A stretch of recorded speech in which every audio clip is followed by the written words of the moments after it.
third world country gaya ng Pilipinas. Yun ang pag-ibig ng ating puso na love your neighbor as yourself. So, sinabi ko na sa inyo, who is my neighbor? The one that is in need. Pinagpala tayo ng Diyos. Meron tayong magagawa.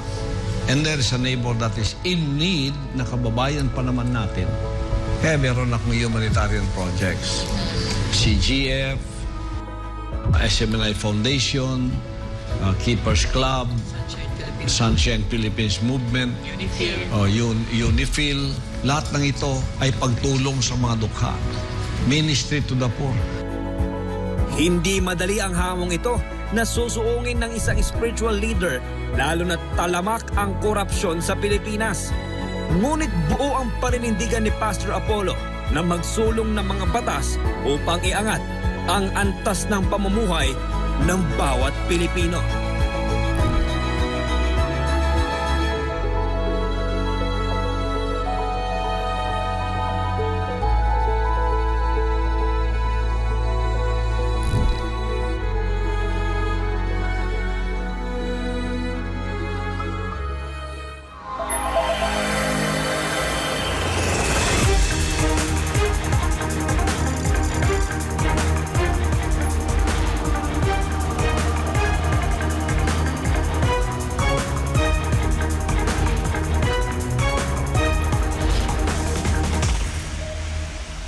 This is SMNI News Channel. Truth that matters.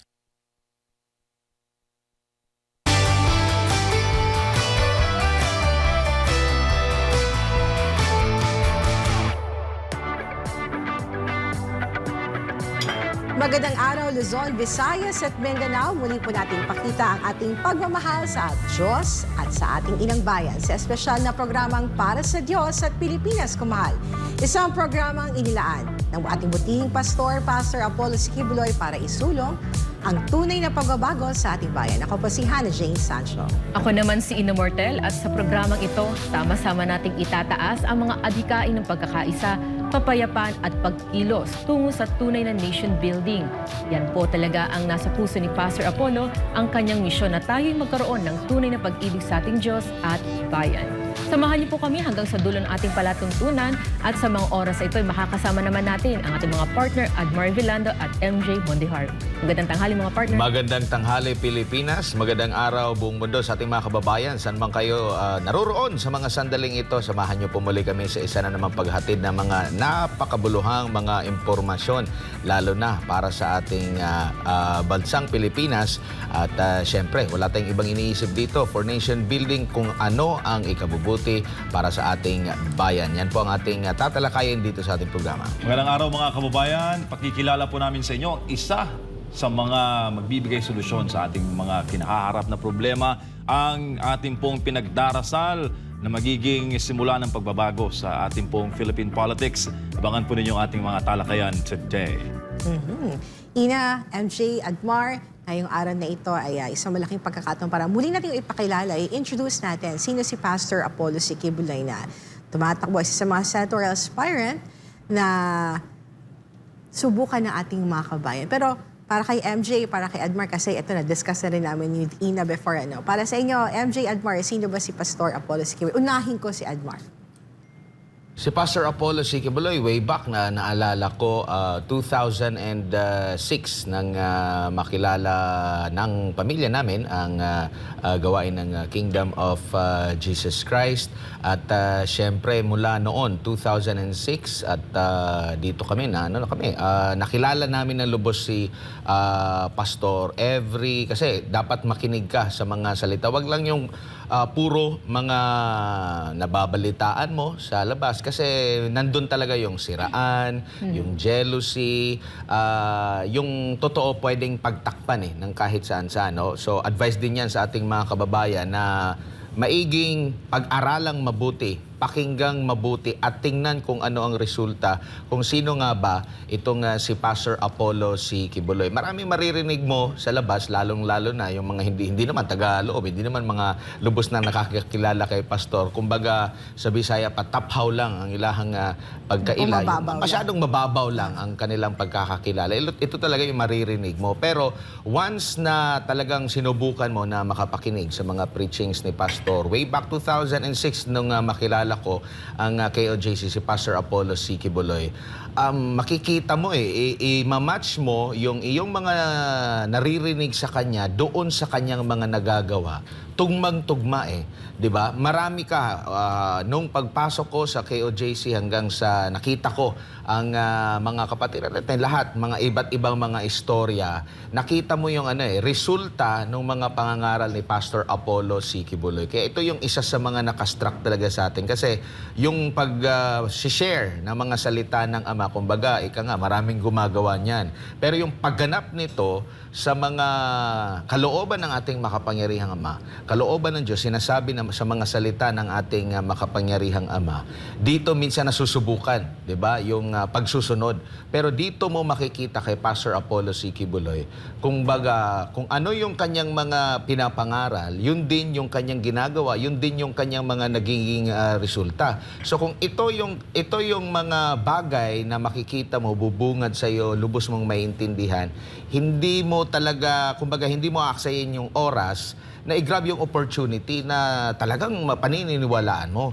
Kumpara doon sa mga nagsasabi, hindi naman, iba naman yung realidad sa loob, iba naman yung realidad sa mga ginagawa ng butihing pastor. Kung ano yung sinasabi niya, kung ano yung ikagaganda sa spiritual life ng isang tao, sa moral life ng isang tao, yun ang nangyayari at may tunay na pagbabago, no? So ito yung isa sa mga bagay talaga na makapag-struck sa bawat isa, kahit siguro hindi mga taga KOJC, nung nakita nila yung mga gawa, nung nakinig sila at nakita nila yung mga gawa ni Pastor Apollo C. Quiboloy sa mahabang panahon, ito yung makakatulong sa inyo na paniwalaan at talagang tanggapin yung mga sinasabi ng butihing pastor. Kung ihalin tulad natin mga partner, si Pastor sa pamilyang Pilipino, sa akin, sa aming pamilya, he's much of a father to me, no?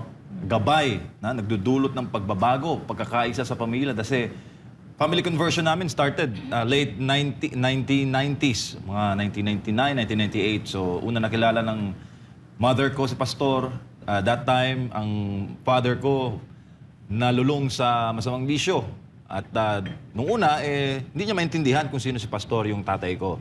Pero kalaunan dahil sa mga pagtuturo at kaliwanagan na dulot ng mga pangangaral ni Pastor sa aspeto ng spiritual, nagbago rin yung father ko. So dahil kay Pastor, hanggang ngayon, naging buo ang pamilya namin at dahil sa kanyang gabay, patuloy kami naglilingkod sa KOJC. Kaya lahat ng mga pangangaral ni Pastor, walang ibang patutunguhan yan kundi pagbabago sa isang tao na maging spiritually and morally upright. Tayo mga individual. At siya, mga partner, number 1 na tumutulong sa gobyerno kasi dapat trabaho ng gobyerno yun, di ba? Yes. Turuan tayong maging mabait, hindi mag-drugs, sumunod sa mga panuntunan, maging law-abiding citizens. Ba't ginagawa ni Pastor para sa Pilipinas nating mahal? At alam mo, Ina, MJ, Admar, yung ganito kasing discussion ay para sa akin napakaganda na as a personal, no? Personal yung pagpapakilala natin kung sino si Pastor para sa atin.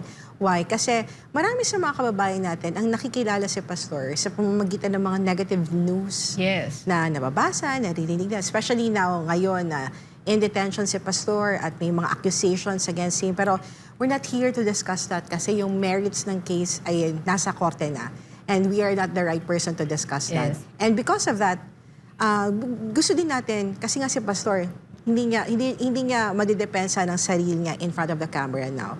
Tayo, na tunay na nakakakilala kay Pastor, panahon na para tayo naman na magsalita at ipakilala natin sa bayan kung sino siya.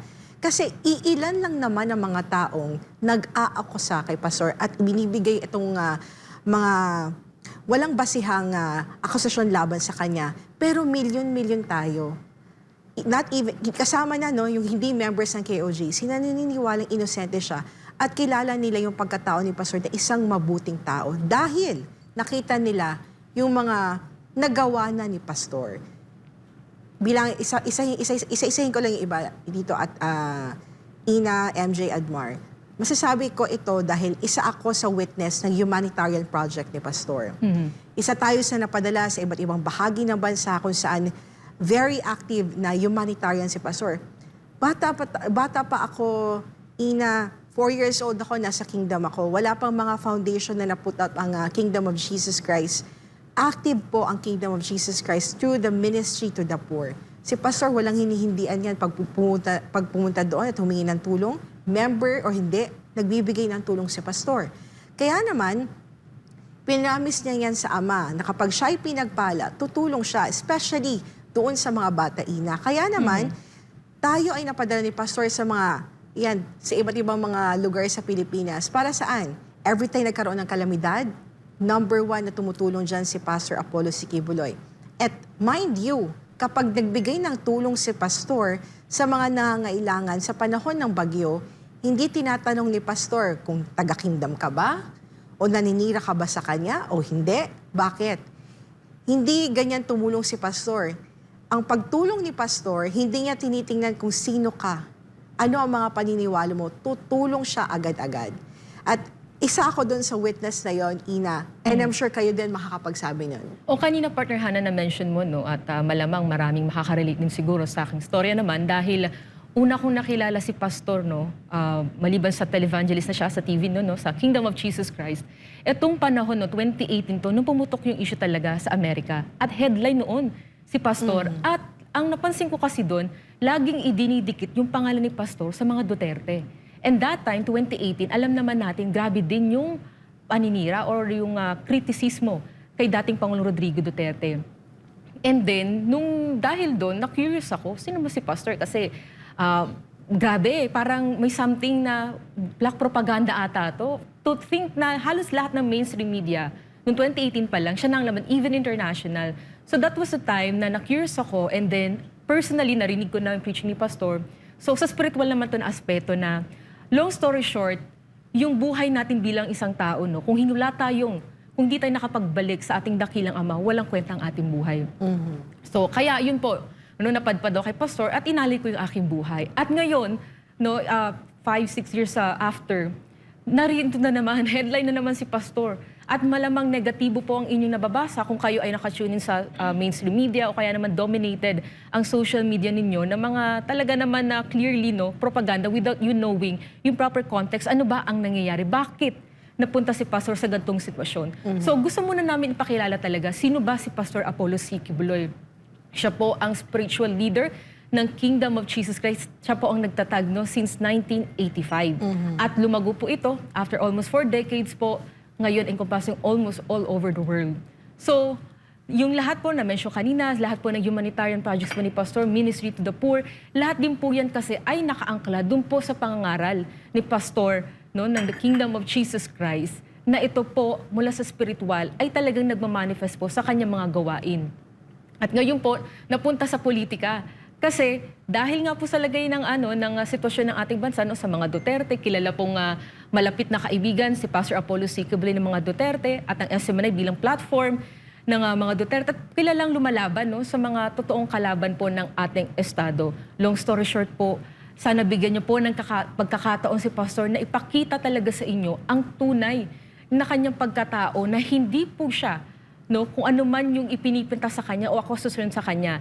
At sa mga panahong ito, na eleksyon, binibigyan natin ng pagkakataon na kilalanin ang mga kandidato. At ito yung panahon na ito na sana ay magbuksan din po ninyong isip at kilalanin po ang totoong pagkatao ni Pastor Apollo Sikibuloy. Marami kasi ang partners na kilala na sa pastor. Ganito nakatayog ang KOJC, ang Kingdom Nation, since 1985, running 40 years. Ngayon pong taon, 2025, ang Kingdom of Jesus Christ. Pero si Pastor, parehas po ng storya natin, karamihan ng mga Pilipino. Nagmula siya sa pamilyang mahirap at galing sa Pampanga, lumipat po ng Davao, tapos bumalik ulit sa Pampanga, tapos bumalik na naman po ulit doon sa Davao noong unang mga panahon. Tsaka mga partner, si Pastor ay tipikal na galing sa pamilyang mahirap. At sinila nga siya na ang nagsilang sa kanya ay isang IP, di ba? At ang pinutol pa sa kanyang puso is yung kawayan na blade. Noong mga panahon na yon. Siya talagang relatable ang buhay niya. Kasi marami nagsasabi, di sila makarelate sa buhay ni Pastor. Kasi nandito Pero galing po siya dito sa baba, kagaya po natin. Kasi ang nakikita nila ngayon, yung wealth na meron ng kingdom Correct. ngayon. Yes. At ini-issue nga kay Pastor nga, yan nyo. Pero mind you, before tayo makarating doon sa part na yon, we are telling the public. Kaya nakaka-relate si Pastor sa mga naghihirap at mahihirap dahil Pinagdaan. galing po siya sa kahirapan.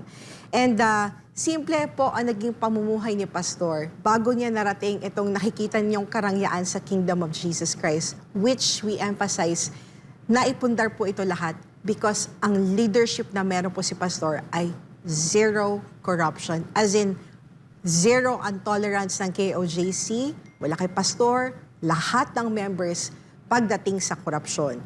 And because of that, dun sa simple and humble beginnings of Pastor, na-mention ko na kanina yung regarding sa si Pastor as a philanthropist, no, as a humanitarian. Si Pastor, na-mention nga ninyo, no, 1985 nung itinatag ang Kingdom of Jesus Christ. I was 4 years old, Ina, nung ako ay yung family ko po ay naging part ng Kingdom of Jesus Christ.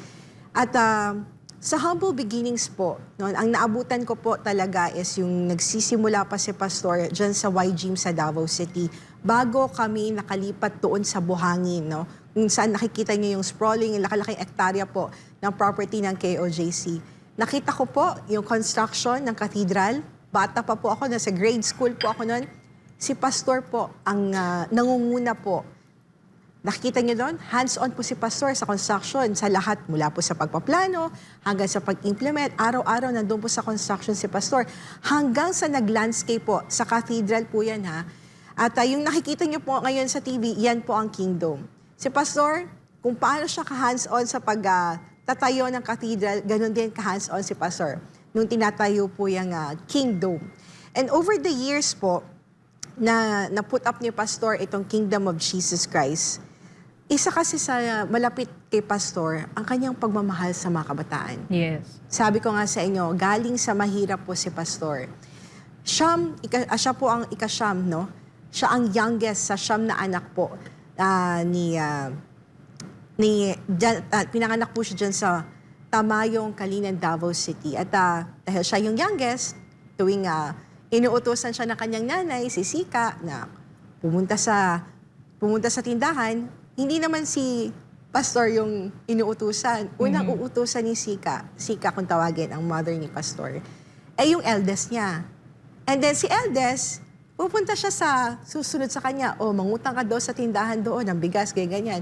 Ayaw nila mangutang. Wala sa eldest. Hanggang sa makarating sa youngest, si Pastor na yon. Huwag talaga pagbunso. Wala nang ibang mautusan si Pastor. So ang ending, siya yung pupunta sa tindahan. At napakamurang edad pa ni Pastor noon. At alam niya, hindi basta-basta makautang dun sa tindahan ng incheck doon sa Tamayong. So ang ending, kasi hindi nga makalapit si Pastor doon kasi nahihirapan sila mangutang, maghihintay siya ngayon sa tapat ng tindahan hanggang sa mapansin siya.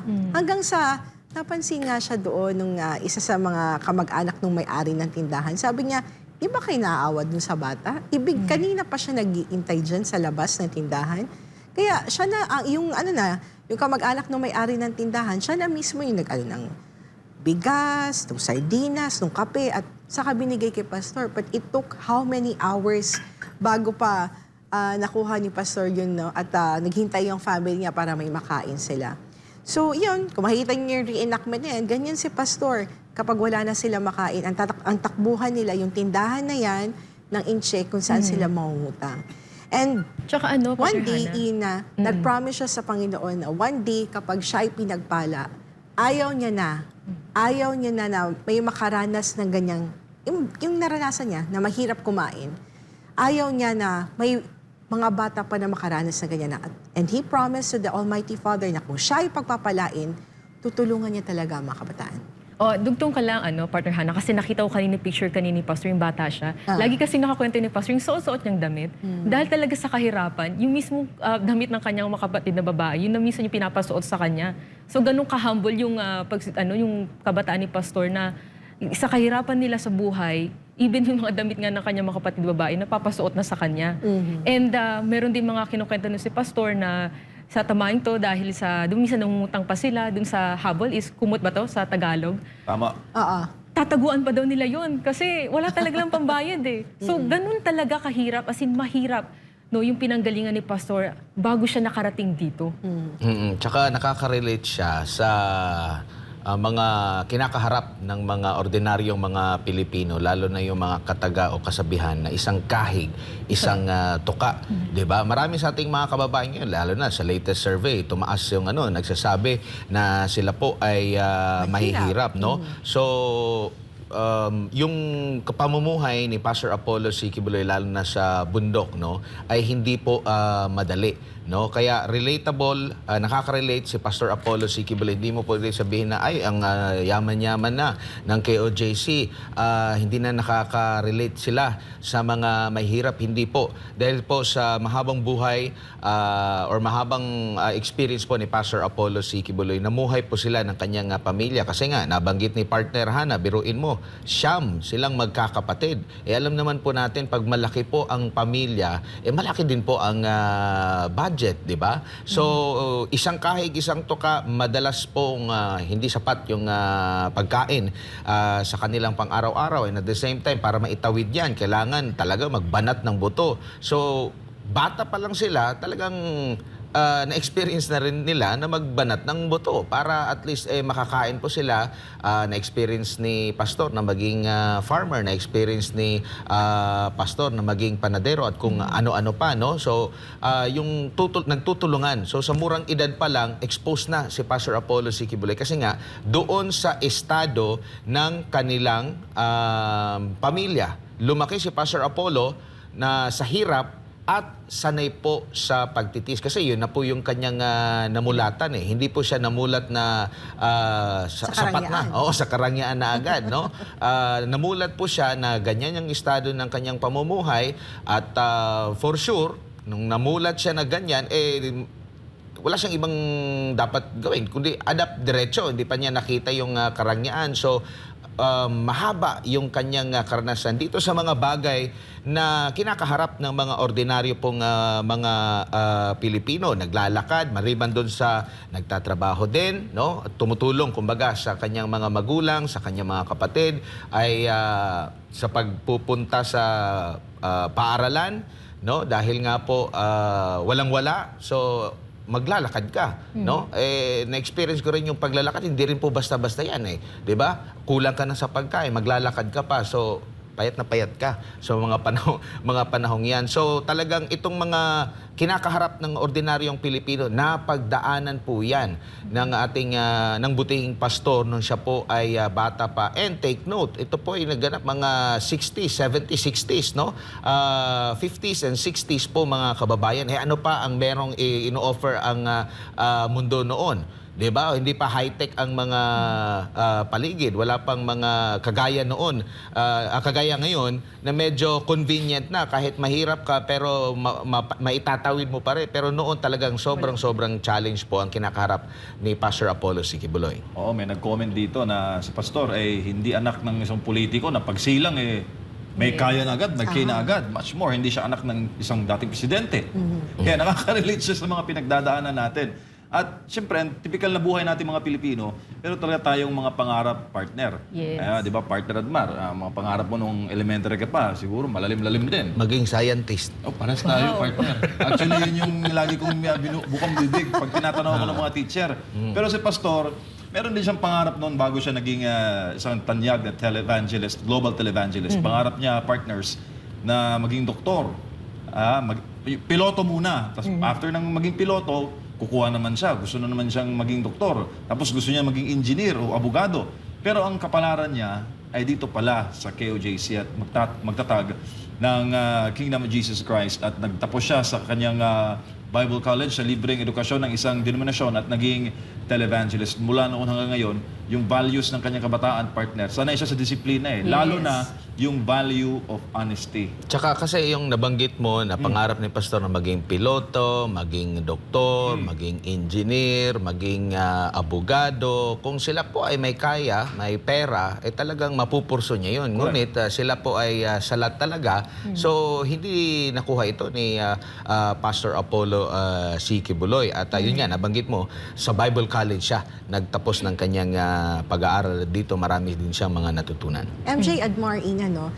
Sa pagiging pastor, as an evangelist ni Pastor Apollo C. Kibuloy, especially during yung early years niya sa kanyang buhay bilang isang mangangaral, si pastor na dumaan sa kahirapan, lumaki sa kahirapan, siya po ay nakikisalimuha sa masa.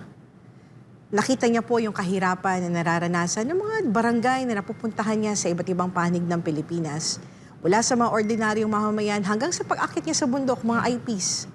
As a matter of fact, isa ako sa mga naka-interview dyan sa mga IPs na dyan particularly dyan sa Kitbog. Ano?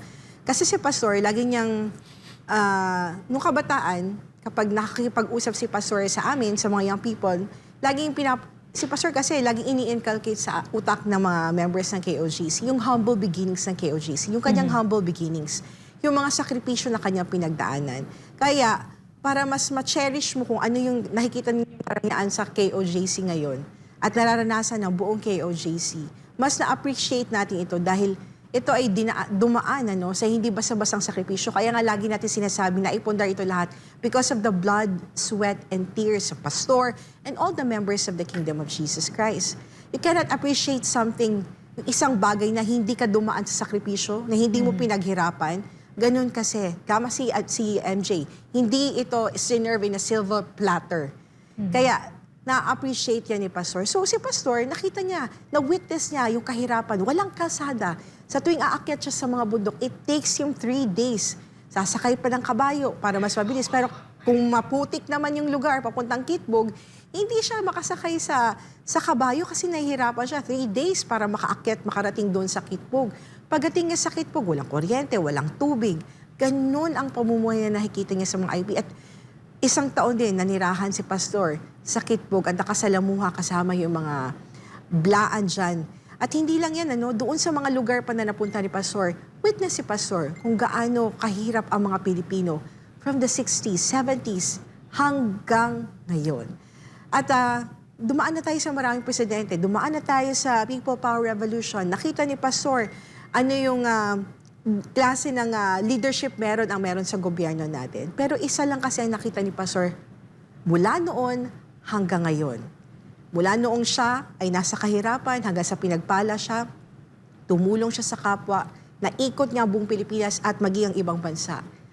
Ang hindi niya nakita nagbago dito sa Pilipinas ay yung kahirapan na nararanasan ng ating mga kababayan. And Pastor wants to change that. Gusto niya kuminhawa ang buhay. Dapat kasi yung karangyaan, hindi lang ito para sa mayayaman eh. Yeah. Gusto ni Pastor ang karangyaan maranasan ng lahat ng Pilipino because we deserve to have a decent life. Hindi natin sinasabi na maging luxurious, no? But we want our lives to be decent na kaya maibigay ng gobyerno sa atin. But of course, hindi yan na mangyayari, na ang gobyerno lang ang gagawa niyan. Lahat tayo, we are stakeholders dito para mangyari ito. Ikaw, ako, tayong lahat ang magtutulong-tulong dyan. And number 1, nakita ni Pastor na susi para matanggal ang kahirapan sa bansa ay kailangan mawala muna ang korupsyon. Yes. At napakalalim kasi, Partner Hannah, ng ugat ng kahirapan sa ating bansa, iba't ibang aspeto ito, no? Pero isa sa pinakamalalim dahilan to, yung spiritual na pag-uusapan, na sinasabi rin ni Pastor na hindi naman kalooban ng ating dakilang Ama, ng Diyos na maghirap ang tao, kundi ito nga isang sopa na dapat kumawala. No? At yan din ang role din ng mga relihiyon na dapat kayo mismo na hindi tinuturo dapat ang poverty is a virtue, but rather, 'di ba, ang gusto ng ating Diyos ay tayo pagpalain. At yan din, sa formative years si Pastor, ang disiplina ng honesty ay na-instill sa kanya na maaga. At kinukwento na din ni Pastor na siya ay napagkatiwalaan ng kanyang kapatid, kanyang ate sa kanyang maliit na tindahan, na kahit na isang kusing ay hindi siya kailanman nagnakaw. Yung honesty pa lang, nung siya ay lumalaki, na-instill na yung kay Pastor hanggang sa napagkatiwalaan na siya ng ating dakilang na Kingdom of Jesus Christ, at kaya po naging mabilis ang pag-unlad na ito. Dahil kung may korupsyon, hindi po magiging ganito kalaki, karangya, kaunlad po ang Kingdom of Jesus Christ. Kaya laging sinasabi na kung meron man sa lahat ng kumakandidato ngayon ngayong eleksyon, ng may moral ascendancy na talagang ikampanya ang zero corruption, ayan si Pastor. Dahil siya, wala siyang bahid ng korupsyon, Partner Hannah, kaya kaya niyang tingnan kahit sino, no? Walang korap, hindi ako korap, at alam ko rin ang solusyon para maayos ang ating bansa. Kung ang pera ng taong bayan ay gagamitin ng tama, ipag yan ay gagamitin para paglingkuran ang mamamayang Pilipino.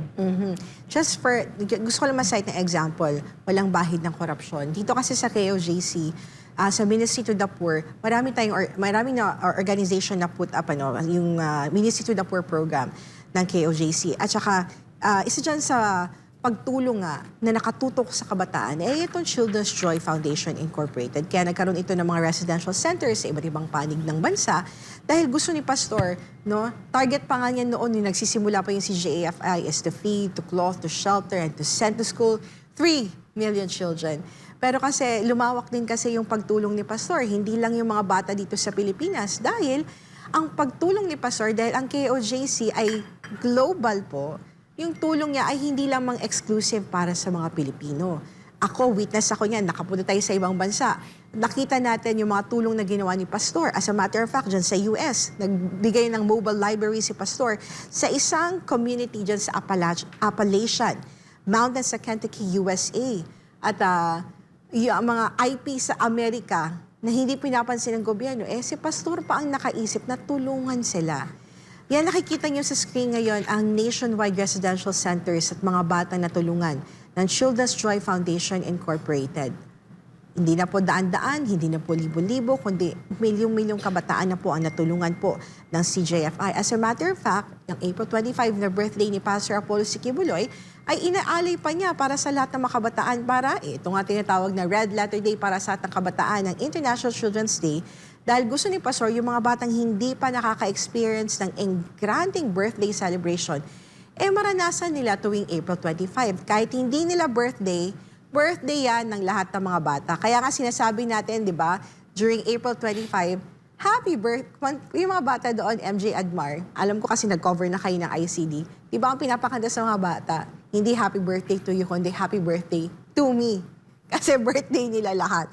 So, yung mga bata na nakakausap natin, IP, yung mga bata nakatira sa mga mahihirap na mga community sa Luzon, Visayas, and Mindanao, kapag tinatanong natin sila, anong pakiramdam nila, ang sasabihin nila, first time nila naka-experience na magkaroon ng engranding birthday celebration. First time nila na magkaroon ng birthday cake. First time nila nakakain ng ice cream, spaghetti, chicken.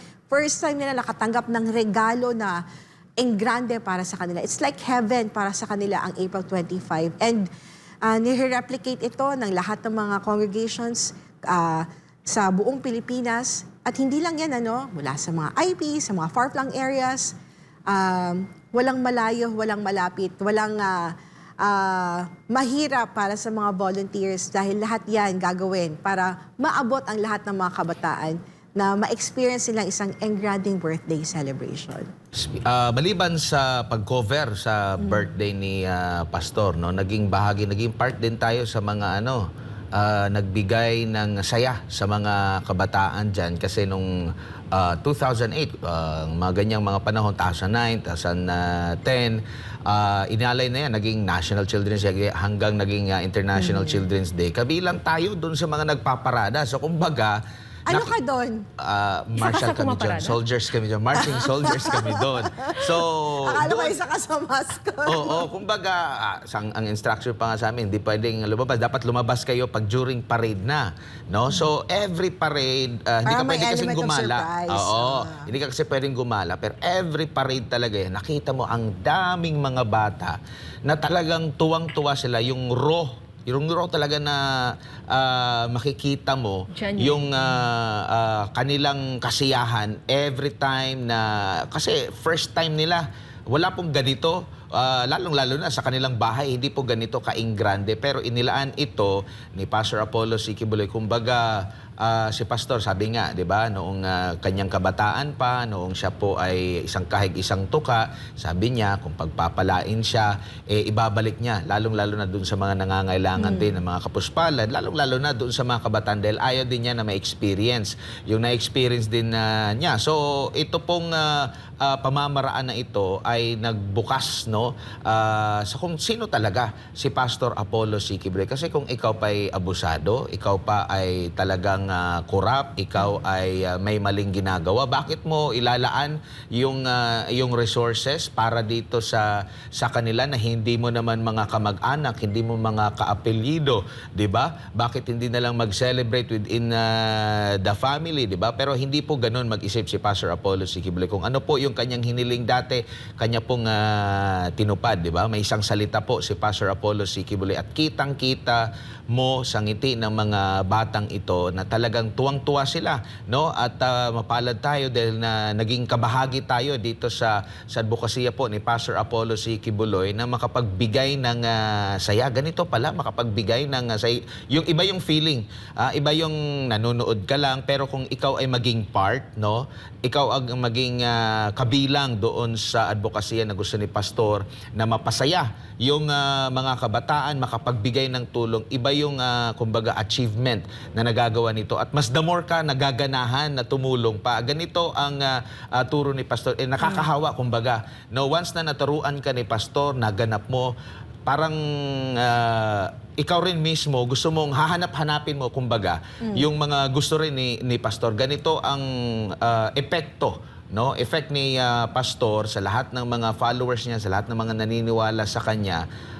Kung iisipin mo, imaginein mo, kung ito yung nakakaapekto sa maraming mga Pilipino sa buong bansa, di ba napakaganda ng Pilipinas? Wala ka na ibang iisipin, walang problema, kasi puro pagmamahalan na lang, pag-ibig sa kapwa. Yan mo yung mamumutawi, no? So, talagang napakasayang kung hindi mo, kung palalagpasin mo ang pagkakataon na mapili sa anumang posisyon, lalong-lalo na sa darating na midterm elections or sa ano pa mang mga eleksyon or sa anumang tawag dito, opisyal ng gobyerno, si Pastor Apollo C. Kibuloy. Napakasayang kumbaga. Kasi nakita na meron ng nagawa, 'di ba? Hindi mo na kailangan na patunayan dahil meron na.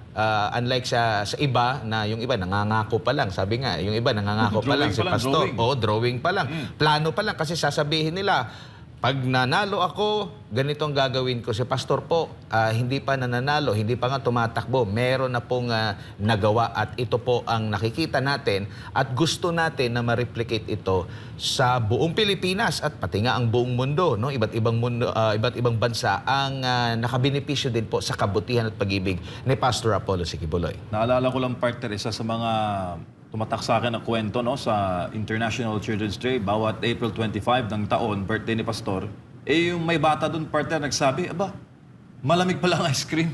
Ang takin mo, first time niya makakain ng ice cream sa birthday ni Pastor, which goes back sa naging kabutihan na nakita ni Pastor nung kabataan niya, yung inchik na sinabihan yung nagbabantay sa tindahan na bigyan niyo niya ng bata dahil kanina pa yung nag-aantay, nakita ni Pastor yung kabutihan. Ito na yung resulta ng kabutihan niya na ngayon. Napangako niya sa ama na ako'y pagpapalain ang mga kabataan na aking tutulungan at pakakainin. Yan po ang proof of concept is yung International Children's Day.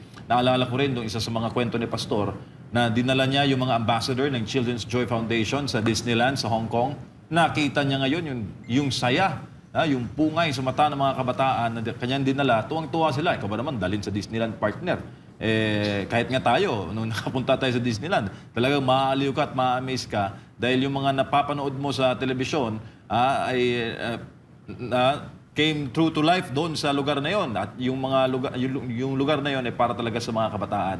So yung concept na yon dinala ni Pastor at yan po yung nangyayari ngayon sa International Children's Day. Kaya matindi ang programa ni Pastor para sa kabataan dahil ika nga, pag pinakitaan mo ng kabutihan ng isang bata, dadalhin niya yung kabutihan na yon hanggang sa pagtanda niya, ituturo niya pa sa iba. Ganyan po ang flow ng pagmabuti ni Pastor Apollo C. Kibuloy. Kaya maraming salamat kay Ma'am Irene Maita, no, nanonood sa ating live stream, at kay Ma'am Liza Garganera. Nakakaiyak daw, partners, ang kwento ni Pastor.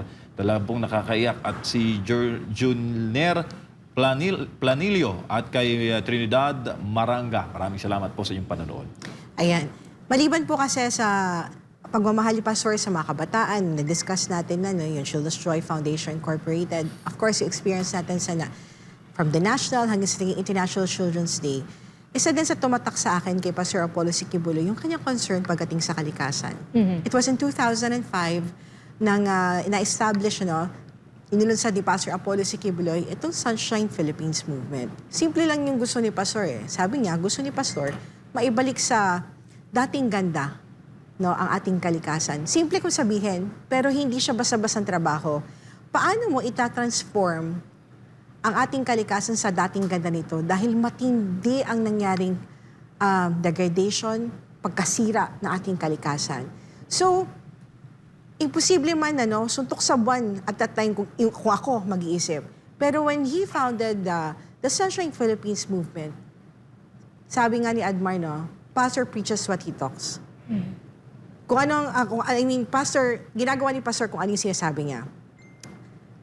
Ang sinabi ni Pastor, kaya niyang i-restore, ibalik. Ginawa niya yan sa Tamayong. When nandun tayo sa Glory Mountain, na kung ngayon ay tawagin natin yan, it was in 2005, it was just a barren land. As in, wala kang puno, napakakalbo. Nasa paanan ito, ito ay bahagi ng foothills ito ng Mount Apo. Akala mo imposible? No. Kasi katuwang ni Pastor ang mga taga-Kingdom of Jesus Christ. At yung mga kabataan every month, every year, mga kabataan, mga kingdom leaders from all over the world, pupunta dyan sa Glory Mountain para magtanim ng puno. That's every year. So sa isang taon, 2 to 3 times a year, ang mga kingdom citizen ay pumupunta dyan para magtanim. And mind you, hindi lang kami sa pagtatanim. Nakita niyo si Pastor, maintain ni Pastor yung making sure na maganda yung pagtubo ng mga puno. Ang commitment ni Pastor kapag pinasok niya isang bagay, walang iwanan. Si Pastor kapag sinabi niyang gagawin niya isang bagay, hindi siya hindi siya yung okay lang sa una tapos hindi niya tatapusin. No. Si Pastor, seryoso siya pag nag-commit siya sa isang bagay at sisiguraduhin niya may resulta.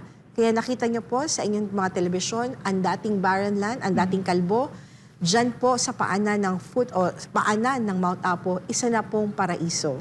Kaya pag pumupunta kami dyan sa Glory Mountain, heaven yan para sa aming lahat ng mga kingdom citizen. Hindi lang kami, kasi kapag pupunta yung mga hindi member ng Kingdom of Jesus Christ, ayaw na nilang umalis dyan. Dahil pakiramdam nila, langit to na ayaw na nilang alisan, ayaw na nilang umalis dyan. So kapag umakyat kayo dyan, napakaganda ng hangin, di ba? Admar, MJ, Ina, napaka-presko ng hangin dyan. Maglalakad ka, paakyat dyan, makikita niyo po yung napakaraming puno dyan. Ayan pwede kang mag-drive dyan, bubuksan mo yung bintana kung ayaw mo maglakad, at talagang i-inhale, exhale mo yung napakagandang hangin. Talagang hahanapin ng lungs mo yung napaka-preskong hangin na wala dito sa Metro Manila. Alam mo, partner Hana at mga kapartners, sa gobyerno ayaw natin ng mga opisyal, mga leader natin, ng mga adik sa pinagbabawal na gamot. Oy. Di ba? Ayaw natin yan. Pero meron tayong isang adik na gusto na dapat mamuno. Adik sa pagtatrabaho. Ganyan po si Pastor Apollo C. Kibuloy. Nabanggit niya ni partner Hana kanina, subsub sa trabaho po. Pag meron pong plano, talagang tuloy-tuloyan, di ba? Gagawa ng iba't ibang mga hakbang para matuloy at maisakatuparan. Ganyan po, actually, ganyan nga ang ginagawa ni Pastor Apollo C. Kibuloy sa KOJC. Kaya nga, nakita po ninyo kung ano ang growth, tinagurian niyang fastest growing organization, itong KOJC, dahil sa halos sa 4 na dekada, ito na po ang naabot ng KOJC. Kung hindi po matino ang leader, kung hindi po balasubas ang leader, kung balasubas ang leader, kung kurap ang leader, hindi po aabot sa ganito ang naabot ng ngayon ng KOJC. Noong 16-day siege nga, no, sa KOJC way back September, meron tayong nakausap doon ng mga pulis mismo dahil alam marami talaga mga pulis ang hindi naniniwala sa mga akusasyon laban dito kay Pastor Apollo C. Quiboloy. Nakausap ko siya mismo personal kasi nandun tayo mismo sa ground. At ang naikwento niya, sabi niya, hindi ako naniniwala na si Pastor Apollo C. Quiboloy sa mga akusasyon niya. Kung kura pa itong si Pastor, hindi natin makikita ito. Napakaganda ng compound. Ako, meron akong kakilala na isang religious leader, no, hanggang ngayon wala pang naitayo doon sa kanyang organisasyon. So ito nakita, meron talagang patunay, merong mga katibayan, merong resulta kumbaga ang pag-lead ni Pastor Apollo C. Quiboloy sa KOJC. Sa loob lamang po yan ng 4 na dekada at ongoing po, no? Sa pagkakaisa lamang po yan ng KOJC led by Pastor Apollo C. Quiboloy. Ito po yung kailangan natin, no? Wala po itong kaibahan, itong pagmamanage sa KOJC. Walang kaibahan sa pagmamanage po sa ating bansa. Limitado nga ang resources ng KOJC, ng grupong ito. Kasi sa pagtutulungan lang ito ng mga members, ng mga missionaries, no, ng mga sympathizers, mga followers po.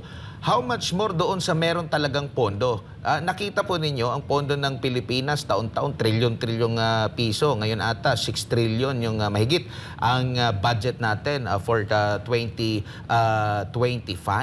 Pero kung isang mabuting leader, napakalaki na po ng perang ito. Marami ka nang makikita. Marami ka nang matatanaw ng mga proyekto, kaliwat kanan po yan. Pero kung ang leader mo talaga, corrupt, abusado, hindi marunong sa pag-manage, yung napakalaking pera na yan, hindi mo talaga makikita kahit gaano pa kalaki ang pera na yan. Ganitong klaseng leader po ang kailangan po natin sa ating bansa. Kahit kayo mismo doon sa pamilya, pag meron kayong padre de pamilya, yung ilaw ng tahanan na magaling mag-manage, magaling mag-lead, makikita mo, no, every single centavo counts, lahat na paglalaanan at magiging successful, no. Ganyan po, hindi mahirap intindihin, no, ang pinagdaanan ni Pastor Apollo C. Quiboloy. Ito yung kailangan natin. Wag na po tayong doon sa, alam mo yung iboboto mo siya dahil ang nagawa niya sa'yo, binigyan ka lang ng udong, binigyan ka lang ng sardinas, miswa, na nalagyan ng pera, hundreds of pesos lamang para iboto mo siya, nabigyan ka ng ayuda kasi matatapos lang din po yan. Ang kailangan po natin pang long term, pang matagalan po kasi yung paghihirap po natin mas matagal po, pang matagalan yung paghihirap. Ngayon, merong lumabas sa survey mga kapartner, no, sinasabi na mas dumami pa yung mga nakaranas ng gutom. 25.9% ang nagsasabing sila po ay nakaranas ng pagkagutom. Mas mataas pa ito sa 22.9% noong September at ito yung pinakamataas since COVID-19 kasi sa COVID-19 pandemic ay naka-experience ng 30% ng mga pamilyang Pilipino ang nakaranas ng pagkagutom.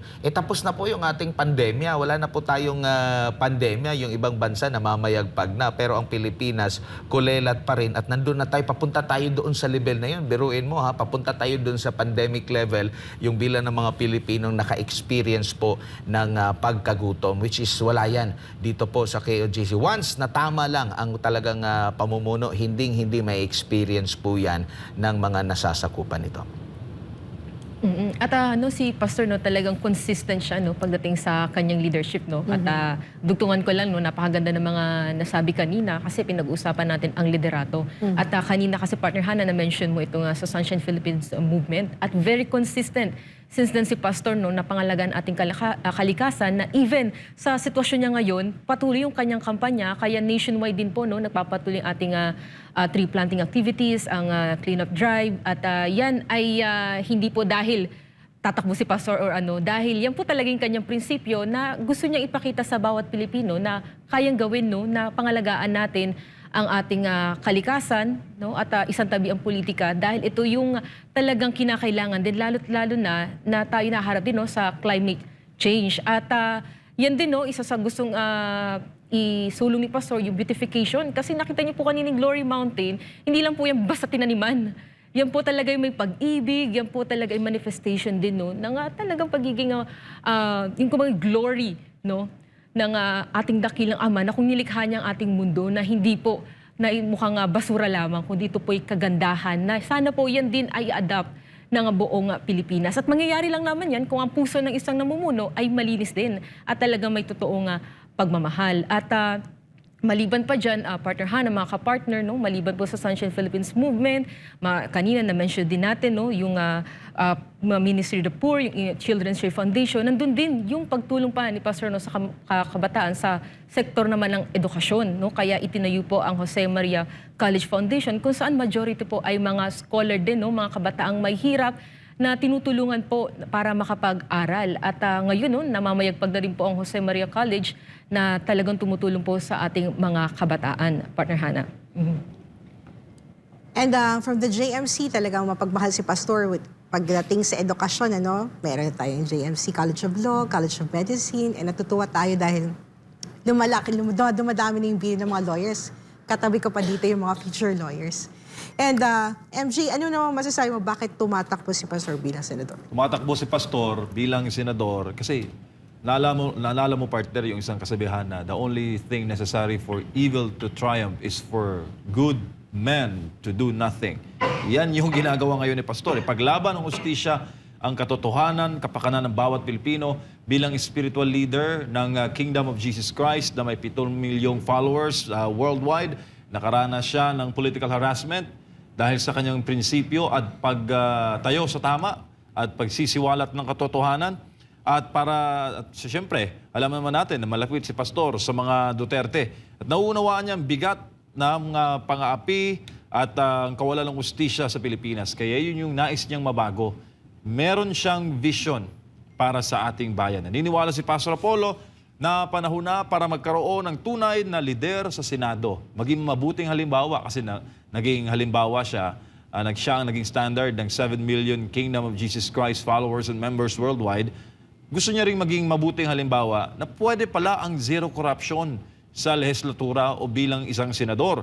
Isang lider na kayang ikalabanin ng mga korap, ipagtanggol ang tama, ipagtanggol ang naaapi, magmahal sa kalikasan para sa kinabukasan ng susunod na henerasyon.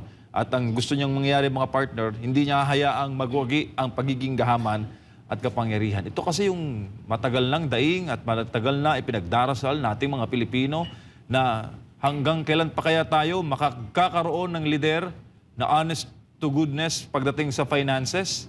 Kasi partner, pag tinanong mong mga nakaupo ngayon, walang may moral ascendancy dyan na makatayo pag pinag-uusapan natin yung zero corruption. Kasi alam naman natin, pag sa Pilipinas, if you can't beat them, join them. Kala ko if you can't lead them, join Hindi, them. kasi pag matuwid ka, pag nakita nilang tuwid ka, sisiraan ka eh. Of course.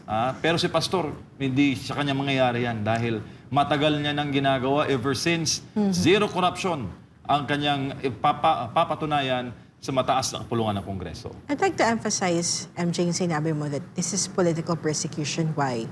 Ever since nung nagsimula tong kaso ni Pastor and he was detained in Hawaii in 2019, laging ikinakabit sa news item that Pastor is the spiritual leader, spiritual advisor, and a close ally, a friend of then former President Rodrigo Duterte. Sa kahit anong news article, kahit hanggang ngayon, laging ikinakabit yan, hindi ko maintindihan, is that to justify kaya ito ginagawa kay Pastor dahil alay siya ng mga Duterte? At nagsimula itong mga persecution na ito nung number 1 na vocal ang stance ni Pastor para depensahan yung mga ginagawa ng mga Duterte. Why? Kasi nakita naman talaga ni Pastor na matuwid ng mga leader ang mga Duterte. But then, maraming kalaban ng mga Duterte and marami sa mga kalaban ng mga Duterte ay naniniwala na isang malaking impluwensya ang pamilyang ito kung sino man ang susunod na leader ng bansa. And they also believe na malakas na katunggali sa 2028 si Vice President Sara Duterte. So, kung alam naman yun yung scheme sa politika sa bansa natin, kung sino man yung leading, gagawin nila ang lahat, no? Na the people, yung number 1, yung nagli-lead, and the people around na makakatulong para siya ay maging susunod na presidente, ay sisiraan. Sisirain ang karakter, sisirain ang imahe, lahat-lahat na kukunin sa kanya. So, ngayon na nakadetain si Pastor, technically, or for me, not just technically, Pastor is a political prisoner ng gobyernong ito. Why? Yung case sa final kay Pastor, natulog for 4 years. Pero ngayon, binuhay nila. Binasura, binuhay, and now, nagkaroon tayo ng siege for 16 days dyan sa Davao City. Nakita ng mga Pilipino, ng mga tao sa buong mundo kung paano pinahirapan yung mga members ng KOJC dyan sa Davao City hanggang sa nag-surrender si Pastor. Hindi namin maintindihan why libo-libo mga sundalo ang kailangan pumunta dyan. Walang warrant of arrest, wala ngang search warrant, pero paano nila pinasok, hinalughog ang buong compound ng Kingdom of Jesus Christ. Tinakot ang mga bata. May kasamahan kaming nasawi. Physically, mentally, abuse ang pakiramdam ng mga kasama ko. We were there. We were present. Si MJ, Admar, Ina, nandyan din sa siege na yan. At nakita namin, witness kaming lahat kung paano pinakita ng kapulisan ang kanilang puwersa. Nagkakaroon pa lang ng negotiation sa harapan, pero sinisira na po ang aming mga gate sa likod at sa gilid po ng compound. Nagtapon sila ng tear gas, nasakta ng aming mga kasamahan. Ulitin ko nga, may nasawi po. As a matter of fact, tatay po, nakasamahan ko dito sa SMNI, ang nasawi dyan sa siege na yan. Pero, bakit? Why are they doing this? Marami na pong most wanted na mga kriminal dito sa Pilipinas, pero ganyan ba ang klaseng puwersa na pinakita nila? Why is this government so mad about and so hell-bent na mahuli si Pastor? Pero anong nangyari? Hindi naman nila nahuli si Pastor. Si Pastor ay nag-voluntary surrender po sa military at may kausap from the PNP. And mind you, hindi si Abalos at hindi si General Torre ang kausap nung ongoing yung negotiation para mag-surrender si Pastor. As a matter of fact, blind si General Torre. Kaya nung tumakbo ang mga media sa kanya, wala siyang masagot kung paano nag-surrender si Pastor. Kailan siya nagsalita? Nasa Campo Crame na si Pastor. At ano ginawa nila? Kinlaim nila na isang accomplishment sa kanila na hindi naman sila ang nagpa-surrender. So, bakit ginawa ni Pastor yung pag-surrender? Because ayaw na ni Pastor may masaktan pa. Dahil yung mga kasamahan ko, kami lahat sa KOJC, we were ready to die. We were ready to lay down our lives just to protect that compound. That compound is not just a compound, it's a sacred place for all of us. It is a holy place. Diyan kami nagsisimba. Diyan ang tahanan namin. Diyan kami nakatira. Diyan nag-aaral. May mga estudyante diyan. Pero ganyan nila kung i-desecrate. Kahit lugar kung saan kami nagsisimba, ayaw kami papasukin. Dahil ginawa nilang kampo. Di ba isang malaking pamabastos yun? Hindi ka makapasok, hindi ka makapagsamba sa loob. Ano ginawa ng mga kasama ko? Sa labas kami ng simbahan na nalangin. Pero wala kaming magawa. Hindi namin kailangan gumawa ng violence para ipakita namin yung force namin para pasukin yung simbahan namin. Nirespeto pa rin namin sila kahit grabe na yung pamabastos sa amin. At ngayon nga, nasa poder na nila si Pastor, nasa korte na po ang kaso at hinaharap po at handa po yung mga abogado ni Pastor Apollo Siquiboloy, and we are confident na wala pong basehan ang mga allegation and accusation against Pastor Apollo Siquiboloy and his co-accused. And because of that persecution, binigyan niyo po ng rason si Pastor Apollo Siquiboloy why he should run for office. Because si Pastor naniniwala po siya, tama na ang mga persecution, tama na ang korupsyon, tama na ang lantarang pagnanakaw sa kaban ng bayan. Dahil papakitaan po kayo ni Pastor kung ano nga ba ang trabaho ng isang totoong senador. Papakitaan kayo ni Pastor paano maging isang senador na hindi kailangan magnakaw ng pera ng bayan. At tuturuan niya ang mga mambabatas na hindi maging magnanakaw. He will be an example for his fellow lawmakers kung bibigyan po natin siya ng pagkakataon na maging isang senador. And I'm excited for that, Ina, Admar, and MJ. Ang iba dyan, pumipili sila ng mga ihahalal nila. Minsan, kini-question pa yung educational background, saan ba nagtapos ito, ano ba ang natapos nito. Pero di pa ba kayo sawa? Sa dami ba naman ng mga naging leader sa ating bansa, sila po Na ay nagtapos, hindi basta-basta ng mga paaralan. At galing sila sa mga exclusive na mga At subdivision. nag-aral sa abroad? Oo, nag-aral pa sa abroad, mga kilala, no? At dala-dala nila yung mga naidagdag doon sa kanilang mga pangalan, mga doktor, mga attorney, mga PhD, at kung ano-ano pa. Nasubukan na natin sila, pero kung tatanungin nyo, ano bang natapos ni Pastor Apollo C. Quiboloy?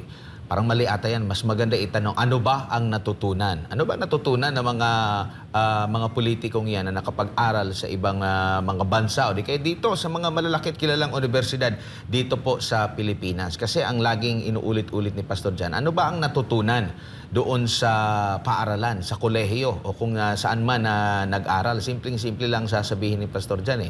Ang kanyang natutunan ay huwag pakialaman, huwag nakawin, huwag galawin ang pera na hindi sa'yo. Yan ba ay natutunan nitong mga naging leader na natin, nasubukan na natin at tumatakbo ngayon na nakapag-aral sa mga matataas na mga klase ng universidad at kolehiyo sa ating bansa? Di ko lang alam kung meron bang makakapagsabi niyan. Kasi itong ganito na natutunan ni Pastor Apollo C. Quiboloy, in-apply po yan. Yung zero corruption. Diba? Kabilang nga sa panukalang batas na gustong isulong ni Pastor Apollo C. Quiboloy ang mga panukalang batas laban dito sa korupsyon. Magkaroon talaga ng Truth Commission na talagang tututok dito at bigyan ng matinding parusa ang mga individual na magiging kumbaga gagawa ng pagnanakaw kahit katiting. No? Kasi alam nila na hindi sa inyo yan at bakit nyo gagalawin? Diba? So yan ang gusto ni Pastor Apollo C. Quiboloy. Zero corruption. Minsan ang narinig yan ng nooy senador, ngayon ay Presidente Bongbong Marcos Jr. Diba? Nung nakabisita siya doon sa compound ng KOJC, natanong niya, ano bang sekreto, Pastor? Mismo si Pastor nagsabi, zero corruption. Di ko lang alam kung nakalimutan ba o talagang ayaw lang na sundin, ayaw matuto doon sa sikreto na inilahad ni Pastor Apollo C. Quiboloy kung paano lumago ang KOJC, mga kapartners. Tsaka malinaw lang yan mga partner, hindi susuporta kay Pastor. Yung mga ayaw, ay yung gusto sa pagnanakaw, pro-CPP, NPA, NDF. Isa pa yan sa napakalaking ambag ni Pastor, yung laban ng gobyerno through NTF-ELCAC. Alam mo partners, iba na kasi yung warfare ngayon, hindi lang sa ground Meron din tayong tinatawag na information warfare. At Yes. alam naman natin na SMNI is a very hardliner station pagdating sa CPP, NPA, NDF. Lahat po ng mga good governance na programa ng NTF-ELCAC ay talaga naka-ere sa SMNI. Araw-araw, ilang oras ang nilaan ni Pastor kung ating ang bibilangin ng gastos ng ating istasyon para sa pagsuporta sa anti-communist efforts ng gobyerno, siguro by the billions na partner. Di kayo biro mag-broadcast araw-araw, 2 to 3 hours a day para isiwalat ang kabulukan ng CPP, NPA, NDF, which is very supportive naman dyan ang Philippine National Police at ang Armed Forces of the Philippines. And the NTF-ELCAC. At na NTF-ELCAC. At di nga nila ma-contain yung kanilang kasiyahan at hindi nila alam kung paano pasasalamatan si Pastor dahil sa programang inilaan niya para sa anti-communist efforts ng gobyerno. Kaya makikita mo na kung ikaw ay isang nag-iisip na Pilipino, hindi mo titingnan si Pastor sa mga naririnig mo, ibabase yung kanyang pagkatao sa mga naririnig mo sa mga balita dahil majority sa mga balita ngayon ay talagang kasi syempre nagkalat ang mga CPP sa iba't ibang mga stasyon. Andyan din sa pamahalaan. Kaya pag si Pastor, gusto talaga nila na ma-put into bad light. Pero kung kayo po ay nag-iisip ng mga Pilipino, tingnan nyo si Pastor sa resulta ng kanyang mga gawa. At kung ano ang kilos ng KOJC, dyan nyo makikita na siya isang mabuting leader dahil nagre-reflect yung kanyang pagtuturo sa milyon-milyong tagasunod at mga miyembro ng Kingdom of Jesus Christ. And kapartner MJ Admar, dagdag ko lang doon sa sinabi mo, MJ, no, na yung mga kababayan po natin na may dito ta sa SMNA, nakaka-appreciate yung mga kababayan natin because we are really truly for nation building. Yun talaga ang dahilan bakit tayo nagkakaroon ng ganitong klaseng programa sa SMNI because ito ay para sa Diyos at sa Pilipinas nating mahal. Now, going back dun sa educational background, sinasabi ni Edmar, tayo kasi lagi natin tinatanong, di ba, saan ba nag-aral yan? Ano bang tatapos niyan? Si Pastor, isa lang sinasabi ano bang natutunan ninyo sa mga paaralan ninyo? Ano ba ang natutunan ninyo at naging na kayo ay pwedeng pagkatiwalaan para kayo ay magtrabaho sa gobyerno? Isa lang sinasabi ni Pastor Alam mo ano natutunan ni Pastor kung saan siya nag-aaral? Thou shall not steal. Huwag kang magnakaw.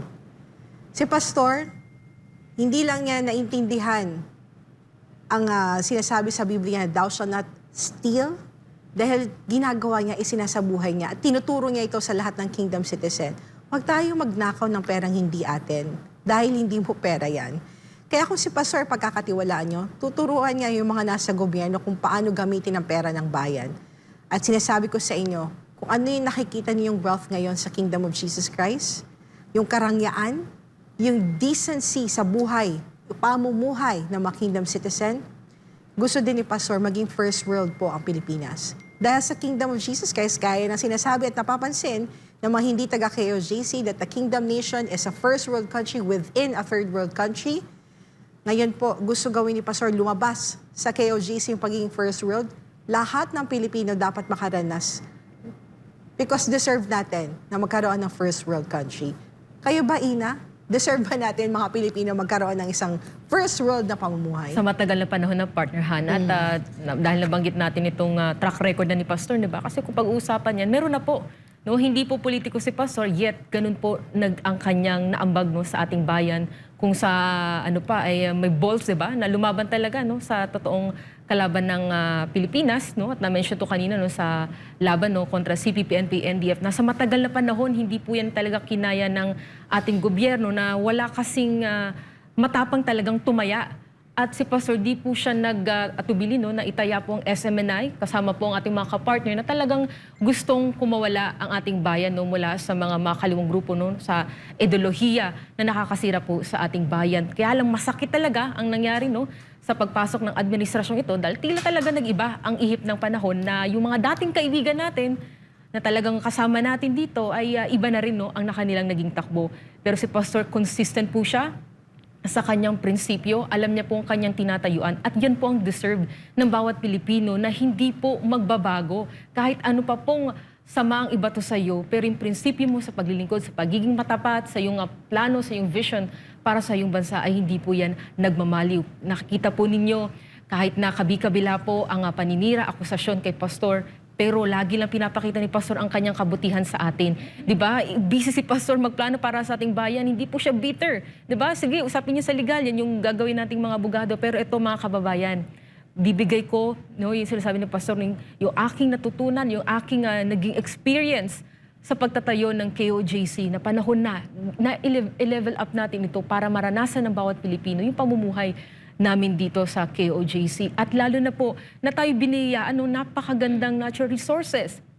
Di ba? Kahit ang mga Pilipino na, kung yan po ay talagang pamamahalaan lang ng isang leader na may puso, na merong wisdom, na meron talagang love for God and country, hindi po imposible na maabot yung vision na first world country. Kasi na-mismanage lang talaga yung nangyari sa ating bansa na napakayaman. Yung laging tanong mayaman ang Pilipinas, ngunit bakit naghihirap ang mga Pilipino? Pero tayo din, mga kababayan, nasa kapangyarihan din yan ng bawat Pilipino bilang isang demokratikong bansa.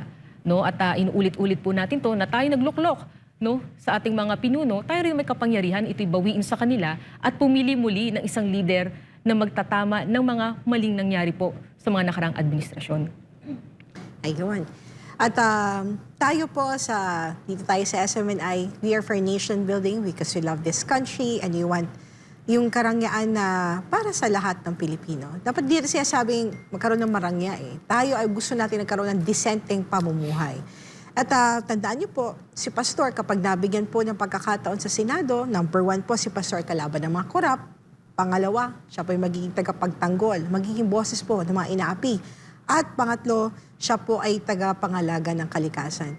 Kaya nga every Saturday po makakasama nyo ang ating mga volunteers sa buong bansa dahil po gumagawa po tayo ng mga cleanup drive, tree planting activities, Luzon, Visayas at Mindanao. Inuulit ko po, hindi po ito exclusive sa mga Kingdom citizen, member ng Kingdom of Jesus. Bukas po ito sa lahat ng Pilipino na may pagmamahal sa ating kalikasan. At as a matter of fact, tonelado na po ng mga basura na kolekta po ng ating mga volunteers sa napakaraming mga lugar po sa Luzon, Visayas at Mindanao. Walang malapit, walang malayo, walang mahirap na daan na dadaanan po, susuungin po na ating mga volunteers, makarating lang dyan para makapagtanim ng puno, makarating lang dyan para malinis yung coastal area nila, iskinita nila, kalsada nila, to the point na mismo yung mga residente dun sa mga lugar na yan, kung saan tayo naglilinis, sila na yung nahihiya. Dahil, bakit yung mga volunteers si Pastor yung pumupunta dito, nagtatanim, naglilinis? Bakit tayo yung residente dito? Bakit wala tayo ganong klaseng concern? So, alam nyo, Admar, MJ, Ina, si Pastor kasi, di ba, he is a leader and he is an example. He leads by example. At ganun din ang tinuro niya sa lahat ng mga nagvo-volunteer sa SPM. And because of that, marami po sa ating mga kababayan ang na-impluwensya na tumulong na rin makiisa sa ating mga tree planting activities. Kaya nga na-appreciate ito ng mga local government units, yung mga barangay leaders, yung mga volunteers na sumasama sa atin, yung mga residente, sila na yung nahihiya. Di ba, bakuran nila, nililinis pa, yung mga kanal nila, nililinis. Kaya, ang ginagawa kahit hindi na sila ini-invite ng mga organizer, sila na mismo ang lumalabas sa bahay nila, kumukuha ng walis, ng mga rake nila, at sumasama na rin sa ating mga volunteers para maglinis. So, napakaganda, Admar, kung ganun yung influence ni Pastor sa ating mga kabayan pagdating po sa concern sa ating kalikasan. Tsaka makikita mo rin ang resulta ng mga turo ni Pastor, hindi naman sa pagkukumpara, pero parang gano'n na rin. The way magtrabaho ang mga volunteers, lalo na sa kung naintindihan nila, para saan ba itong ginagawa natin? Ito ba ay pampapogi lang, pang selfie, pang my day? Hindi po. Pag naintindihan po, which is si Pastor Apollo Sikibuloy talagang lubos na nakakaintindi niyan, 2 dekada na ang nakalilipas ng maitatag niya itong Sunshine Philippines Movement. Kasi nakita na rin niya at naintindihan niya ng lubos kung saan patungo ang magiging kalagayan ng ating kalikasan, yung ating environment. At talagang hindi siya nagkakamali doon sa kanyang advokasya na mapanatili, ma-restore ang ating kapaligiran. Kasi noon pa man, marami na mga eksperto nagsasabi sa malaking epekto po, yung mga global warming, climate change na yun. Noon pa yan na pag-uusapan.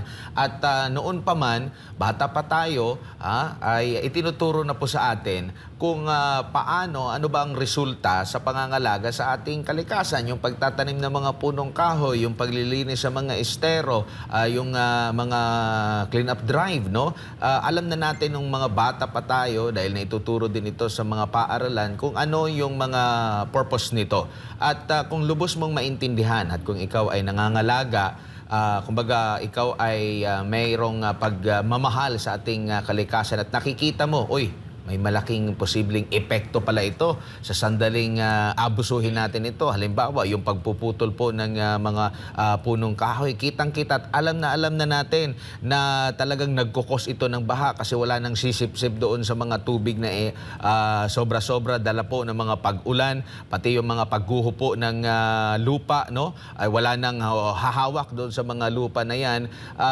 Alam na natin, pero bakit hindi ito naisusulong? Bakit parang medyo pang petics lang, pampapogi lang, pampaganda lang, pangdagdag sa content lang ng iba at minsan pa nga dito ang nagiging source ng nakon kasi meron ding budget dito pero hindi natin nakikita yung tunay na resulta. Si Pastor Apollo Sikibuloy, naintindihan po niya ang mga pangangailangan na ito, lalo na yung mga problema sa kalamidad at taon-taon po tayo nagkakaroon po ng mga kalamidad. Kaya ganito na lang po kasi makasidhi, no? Itong advokasya ni Pastor Apollo C. Quiboloy na maisulong talaga ito, no? Nais niya na ma-replicate sa iba't ibang bahagi ng bansa. Kasi nagawa niya sa isang kalbong lugar doon sa Davao City, sa paanan ng Mount Apo, nataniman po niya ng sandamakmak, ekta-ektarya po mga puno, no? Mga pine trees, no? Kasama na yung mga bulaklak doon. Nagawa niya sa limitadong mga resources sa pagkakaisa lamang po mga kababayan dito po sa mga members and mga volunteers po KOJC ng SPM. Nagawa nga niya na limitado ang resources, how much more kung ito nga po ay talagang maging priority program ng pamahalaan, no? Para sa pangangalaga, kasi hindi tayo exempted. Though hindi tayo malaking contributor kumbaga sa pagbabago ng ating klima, sa climate change, no? Compare sa mga industrialisadong mga bansa, pero tayo yung pinaka-vulnerable, no? Prone tayo sa mga kalamidad po. Tayo yung parang umaani dito, tapos meron pa mga nangaabuso. So, once na maintindihan mo ito, kagaya ni Pastor Apollo C. Quiboloy, na naituturo sa mga volunteers, na ituturo sa mga SPM volunteers, talagang nakikita mo yung talagang pagiging masigasig nila. Kung maglinis-linis talaga, kung magtanim talaga, no? Aayusin yung pagtatanim, aayusin yung paglilinis. Ito yung dapat na ma-replicate, no?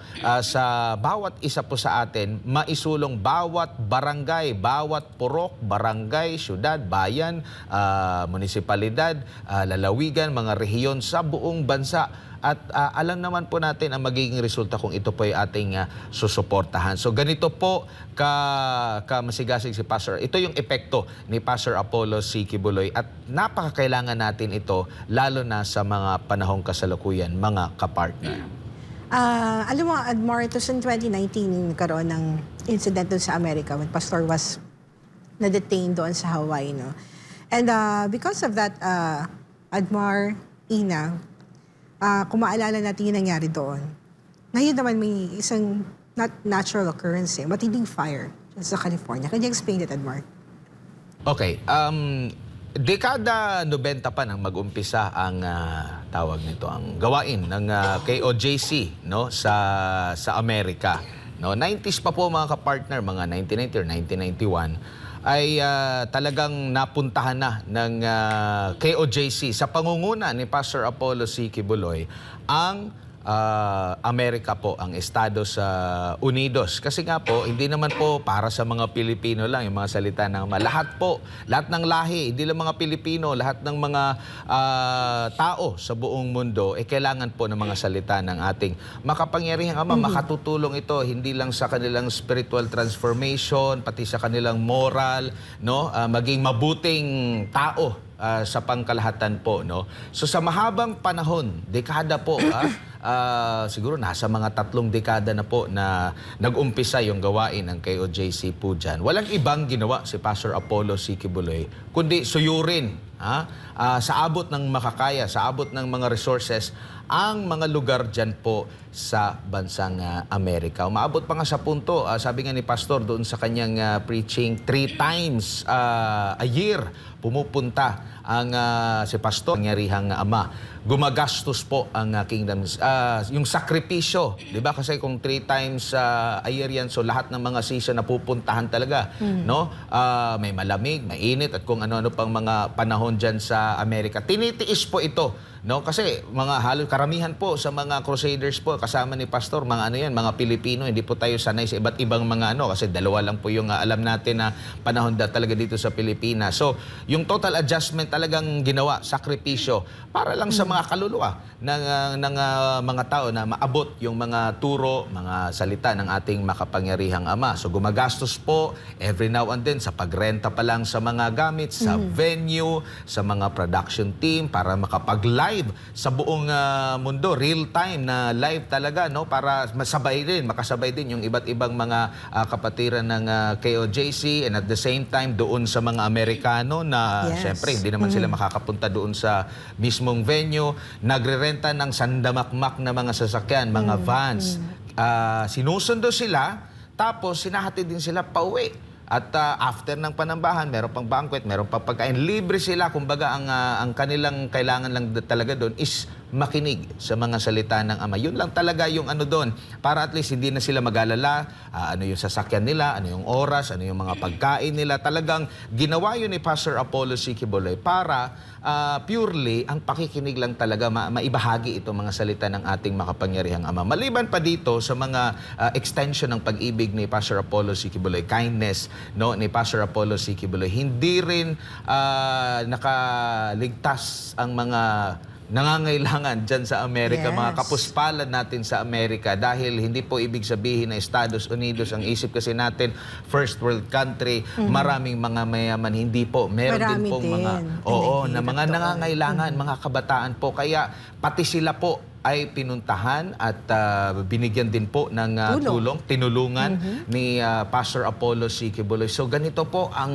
sakripisyo, in-extend na ni Pastor Apollo C. Quiboloy na pag-ibig doon sa bansang Amerika. Na kung walang tutusin- sinisino si Pastor. Admar, walang Oo. sinisino. And for 18 years, tumulong nga dyan si Pastor, dyan sa, walang ibang ginawa si Pastor kundi ipakita ang kabutihan at pagmamahal sa Ama. But then, what happened, Admar? Oo, kumbaga ang nangyari dito, imbis na suportahan ng government, kasi nga makakatulong ito kung ito'y natatransform ang halimbawa US citizen dyan, hindi na ako mamomroblema kung ako ay leader dyan sa bansang Amerika, kasi magiging matino na yan. So bawas pasakit sa ulo, no, bawas kriminal yung mga mangyayari dyan, kasi naturuan yan ni Pastor Apollo C. Quiboloy, puro kabutihan ang mga itinuturo dyan. Pero imbis na kabutihan ang isukli, alam natin wala namang hinihinging kapalit si Pastor Apollo C. Quiboloy sa mga kabutihan ginagawa niya, pero kung tutusin, kung gagamitin mo lang yung tamang pag-iisip mo, dapat suportahan mo. Pero imbis na suportahan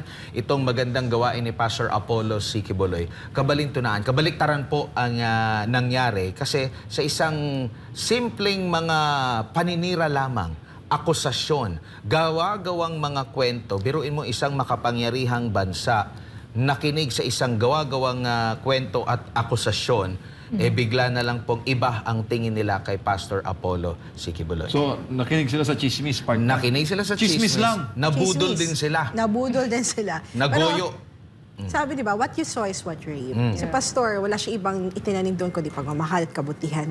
Pero sinuklian ito ng ganito.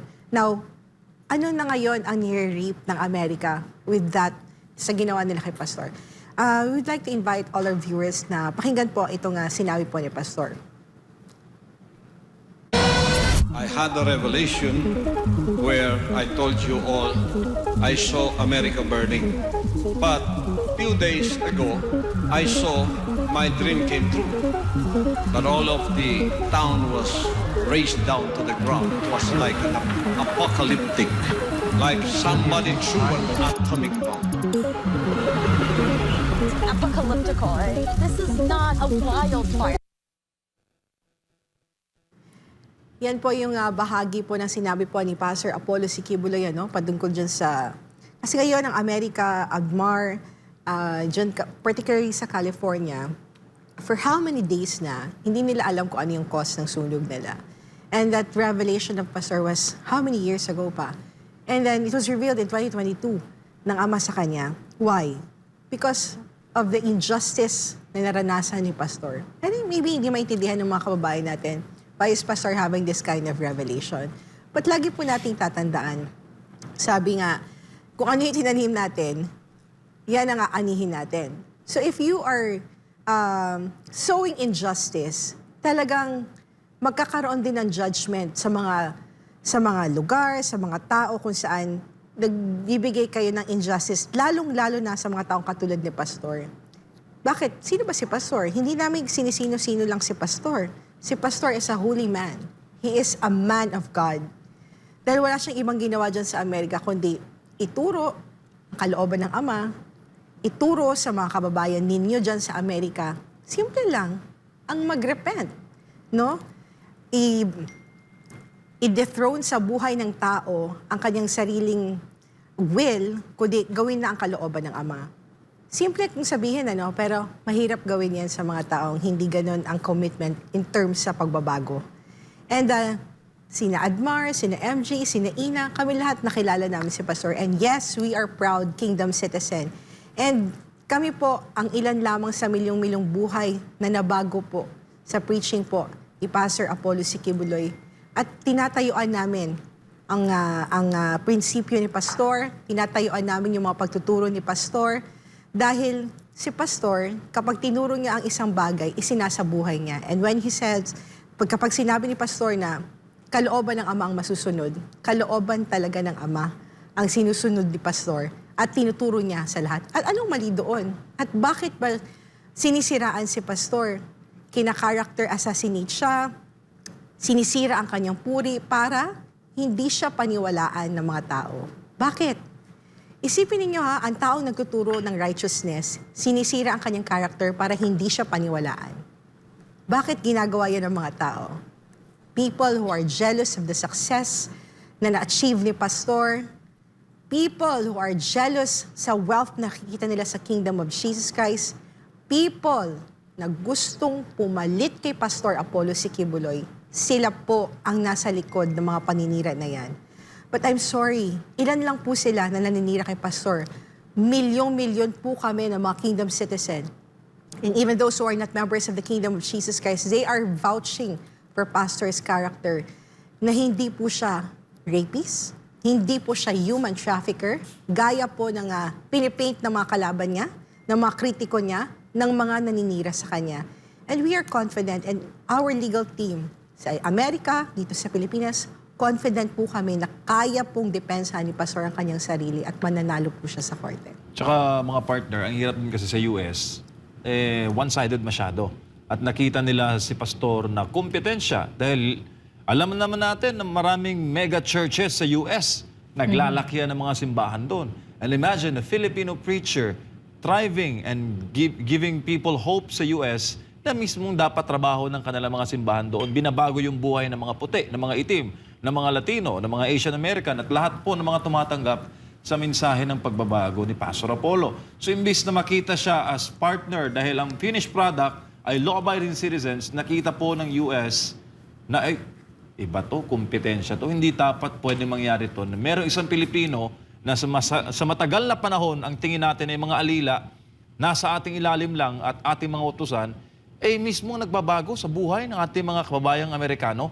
Kaya yun po yung dahilan dahil po sa matinding inggit, dahil po sa matinding selos, nagpabulag sila doon sa chismis na ibinulong ng mga pamilyang nanira dito kay Pastor. In fact, ang KOGC at si Pastor Apollo ay hindi po nagkulang at binigyan po yung pamilya na yon ng magandang buhay dito po sa loob ng bansang kaharian. Kaya para ma-lift yung sumpa, dahil ito ay isang sumpa at kaparusahan, dapat gawin ng gobyerno ng US ang tama. At umaasa tayo na magkakaroon ng recourse sa ilalim ng Trump administration. Ibalik ninyo yung pamilya sa Pilipinas, ibalik ninyo yung mga nanira kay Pastor, i-restore nyo ang dignidad at ang pangalan ni Pastor at ng KOGC sa Amerika at pabalikin sa Pastor doon na magturo ng kabutihan dahil nauna rin ipanayag kay Pastor na marami na mga kaanakan dyan sa US ang naghihintay po ng mensahe ng kaligtasan, which is trabaho niya rin po in the first place yung spiritual na buhay ng maraming mga Pilipino, hindi lamang po ng mga Pilipino kundi iba't ibang mga rasa globally. Isa nga sa malaking kasalanan din talaga kasi ng Amerika ay hindi kasi sila kumonsulta talaga dito sa Pilipinas at kinilala kung sino talaga si Pastor Apollo C. Quiboloy. No? Kaya nga nasabi natin na budol din kayo, naloko din kayo. Ang problema ngayon ay talagang pinahayagan ng ating butihing pastor at wala pong kapahayagan kay pastor ang hindi po natutupad. At biblical din po ito, no? Dito po sa Psalm 105:15, saying, "Touch not mine anointed and do my prophets no harm." So yan po ang nangyari.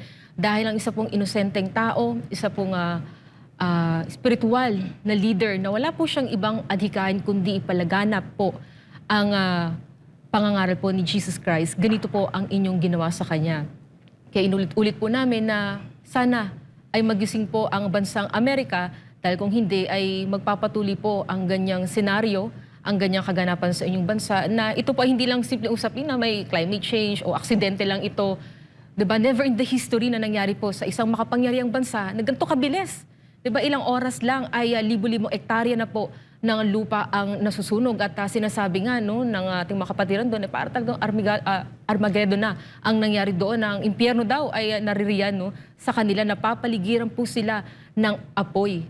At yan po ay hindi ordinaryo po nga pangyayari. At ang masaklap din dito, no, isa rin po nga warning, no, kasi kung alam niyo naman po ang nangyari ito sa Pilipinas, no, ay nilapastangan din po ang Kingdom of Jesus Christ, no, yung 16-day siege po. Witness po ang buong sanlibutan kung paano din po binaboy, no, nilapastangan ng gobyernong ito ang sagrado pong lugar. At January 2022, 2020 no, nung pinahayagan si Pastor. At ang nangyari noon, ilang taon bago dumating itong talagang malaimpyernong pangyari sa kanilang buhay. Kaya ang tanong ngayon, sana hindi po mangyari. Pero dito sa Pilipinas, ang mga taong nasa likod ng grabeng paglapastangan sa ngalan po ni Pastor at ng buong Kingdom of Jesus Christ, ano po kaya ang mangyayari sa inyo? Sana hindi pa pong huli ang lahat at magising po kayo na ang isa pong tao na naglilingkod sa Diyos ay kung gaganyanin po, ay baka mas malala pa po ang kaparusahan na inyo po nga matatanggap. Ang ipinakalat pa nung nagtraidor na pamilya na may dungis ang kanilang questionable yung kanilang kredibilidad kasi meron ding ginawa sa loob po ng KOJC. Ipinakalat pa nila na sa mga compound di umano ng KOJC dyan sa California, sa Hawaii, meron daw mga maraming armas, meron daw mga nakataling mga slave. Kaya doon sa pag-raid ng mga otoridad, Bas-bas, di ba, Admar? nagdala pa ng mga bus at hindi rin nagamit kasi wala naman talagang sumakay. naging biktima. Nga ang kanilang inabot po doon sa area na ito. No? 2018 nang maganap ang unang hindi makatarungan na pag-detain kay Pastor Apollo C. Quiboloy, no? Doon sa Hawaii po. No? After ng ilang taon yata, ilang buwan, nagkaroon po ng sunog, wildfire din doon sa Hawaii po mga kapartner. Maliban pa ito, wildfire ito, maliban pa ito doon sa nag-alboroto din yung bulkan doon sa Hawaii. At dito sa California, nilusob din ng mga operatiba kasi nga nalin lang sila, biruin mo, nagdala sila doon. Mayroon pang mga helicopter, parang nasa isusugod sa mga kampo, lugar o kuta ng mga terorista, pero pagpunta nila doon, wala naman yung sinasabi nilang mga baril, may bit-bit na mga baril na gagamitan daw sa private army ba yun o di kaya ay yung mga inalila, naging slave na merong ginapos di umano. Wala naman sila pong naabutan kaya naging same as useless yung kanilang mga bus na dinala doon sa California din po ito. Pinagsisira pa nila yung mga properties po natin. At ano po ang nangyari? Kung ano po yung nangyari, parang naging curse ang naganap po, no? Doon sa Hawaii ay nagkaroon ng wildfire, nag-alboroto yung bulkan. Doon na nag-umpisa, tapos dito nga po sa California rin, after ng ilang taon, ito po ang nakita po natin. Hindi mo aakalain, kahit tanungin mo yung mga taga doon, matagal na taga roon. Kasi kung alam nila na ganun ang mangyayari, hindi po titira doon yung mga artista, yung mga personalidad, yung mga mayayaman at ilagak doon ng lahat ng kanilang mga bilyon-bilyon o milyon-milyong mga pera. Wala pong nag-akala na aabutin at lalamunin ng apoy yung mga bahay po doon. At patay nga sa pinakahuling datos, no, sa report natin na nakuha, nasa 25 na po ang bilang na mga namatay at 12,000 na po na mga structures, mga kabahayan ang nilamon ng apoy, nasira ng apoy at kabuang nasa 60 square miles, nasa 155 square kilometers na po yung lawak ng sunog ng wildfire at meron pa daw mga bago ngayon na namamataan. Tingnan nyo po yung lupit na yan. Pagtingin mo sa social media, lahat na ng mga equipments gamit nila, mga eroplano, mga choppers para magbomba or mag-drop ng mga tubig, 'di ba? Sa mga nasusunog. Pero ang nangyari parang ano pa rin, tuloy-tuloy pa rin kasi tuloy-tuloy yung ihip ng hangin po. Meron pa nga akong nakita talaga na sinubukan pa niyang i-rescue ma-rescue yung kanyang mga natitira. Meron pang iba doon na nakita ko sa social media in 30 minutes. No, nung una nagbigay pa ng warning, nagdilig pa siya kasi wala nang iba, mga water hoses doon, pero in 30 minutes lumapit agad yung apoy. So nakita natin dito sort of a reminder po ito at baka nga hindi na ito matatapos hanggang andyan yung nagtraidor at nagbudol sa inyo dyan sa Amerika po na linlangin kayo para gumawa ng injustices na nangyari dito kay Pastor Apollo C. Quiboloy. At ano pa kaya? Ay hindi man natin pinagdadasal, pero kung ganito ang nangyari, merong mga judgment na maituturing, dito po sa Pilipinas. Grabe po yung injustice na ginawa nila sa loob po ng mahigit kalahating buwan nilang kinubkob. 16 days po yan, kinubkob ang KOJC. At dala-dala ang mga armas. Marami ang natroma. Hindi po nanlaban ang mga KOJC missionaries, kundi pinakita lang yung pag-ibig, pero tuloy-tuloy pa rin sila sa kanilang mga injustices. At kung ano-anong mga paninira, pag-aakusa. Biruin mo, ang daming mga nag-aakusa. Pero ang realidad, isa lang, yung nagsampa ng kaso. 'Di ba? Doon sa Senado, ang dami mga witnesses, ganito, ganyan. Pero ang kanilang kinikwento, matagal nang nangyari, ganito, ganyan. Pero ang realidad, isa lang naman po ang naghain ng kaso ngayon, ng complaint. Yung isa pang kaso, halos 4 na taon ng patay o basura na biglang binuhay. No? So makikita mo dito yung mga injustices ngayon. Kung ito'y nagawa kay Pastor Apollo C. Quiboloy, how much more sa isang ordinaryo, 'di ba? Doon pa nga, doon sa pagkubkob nila sa Davao City na KOJC compound natin, biruin mo, inamin ni Torre na nasa 5,000 na mga pulis. Biruin mo, 5,000 ang nagbantay doon, nagkubkob doon, nanahan na doon na kumain, doon na naligo, lahat. Ayaw na nilang tantanan doon sa lugar na yon. Mahigit kalahating buwan sila nagstay doon. Wala namang naging resulta. Biruin mo, mas ganun din numbers ng mga pulis yung nagbantay sa milyon-milyon na mga yung sa INC na National Peace Rally, no? So ganun, kumbaga kung ito yung standard na gagawin ng PNP, sa dami ba namang pinaghahanap ngayon ng batas, bakit hindi ganito yung in-implement nila? So makikita mo talaga yung kaibahan. Meron talagang panggigipit, merong mga injustices, meron talagang plano at nahagip din dito talaga si Pastor Apollo C. Quiboloy. Kung nangyari sa California, sa Hawaii, yung mga injustices na nangyari kay Pastor at ngayon talagang nagkaroon ng mga ganitong klase ng judgment, hindi ko ma-imagine ang possible na mangyari, lalo na doon sa mga nanggipit dito sa Pilipinas. In layman's term, karma. Karma. Karma. Oo. At saka yung sinabi rin na ang gaba dili magsaba. Oh, diba? Pero tandaan natin, sinabi ng Psalms 105:15, saying, touch not mine anointed, and do my prophets no harm. So si Pastor, para sa amin po sa KOJC, kayo po, nakikita niyo po sa Pastor, si Pastor po ay isang a man of God. A preacher, wala po siyang ibang bit-bit, kundi ang mensahe po ng ating amang makapangyarihan. And then ito ang isusukli ninyo sa kanya, sa mga kabutihan na itinuturo niya, righteousness. Sinasabi po niya na tayo ay magbago. Millions of lives na na-transform po ni Pastor. Yung dating addict, hindi na addict ngayon. Dating criminal, hindi na criminal ngayon. Ang dating mga nag-aaway, nagmamahalan na ngayon. Sa loob ng KOJC, yung mga hindi taga-KOJC kapag pumasok sa loob, anong nararamdaman nila? This is heaven. Heaven on earth. Every compound ng Kingdom of Jesus Christ, kapag pumasok ang hindi mga members doon, isa lang ang sinasabi ng impression. It's like pumapasok sila sa isang langit. Yung langit po ay hindi dahil nakikita nila yung wealth, yung kagandahan, hindi. Yung mga naninirahan doon, yun ang langit. Bakit?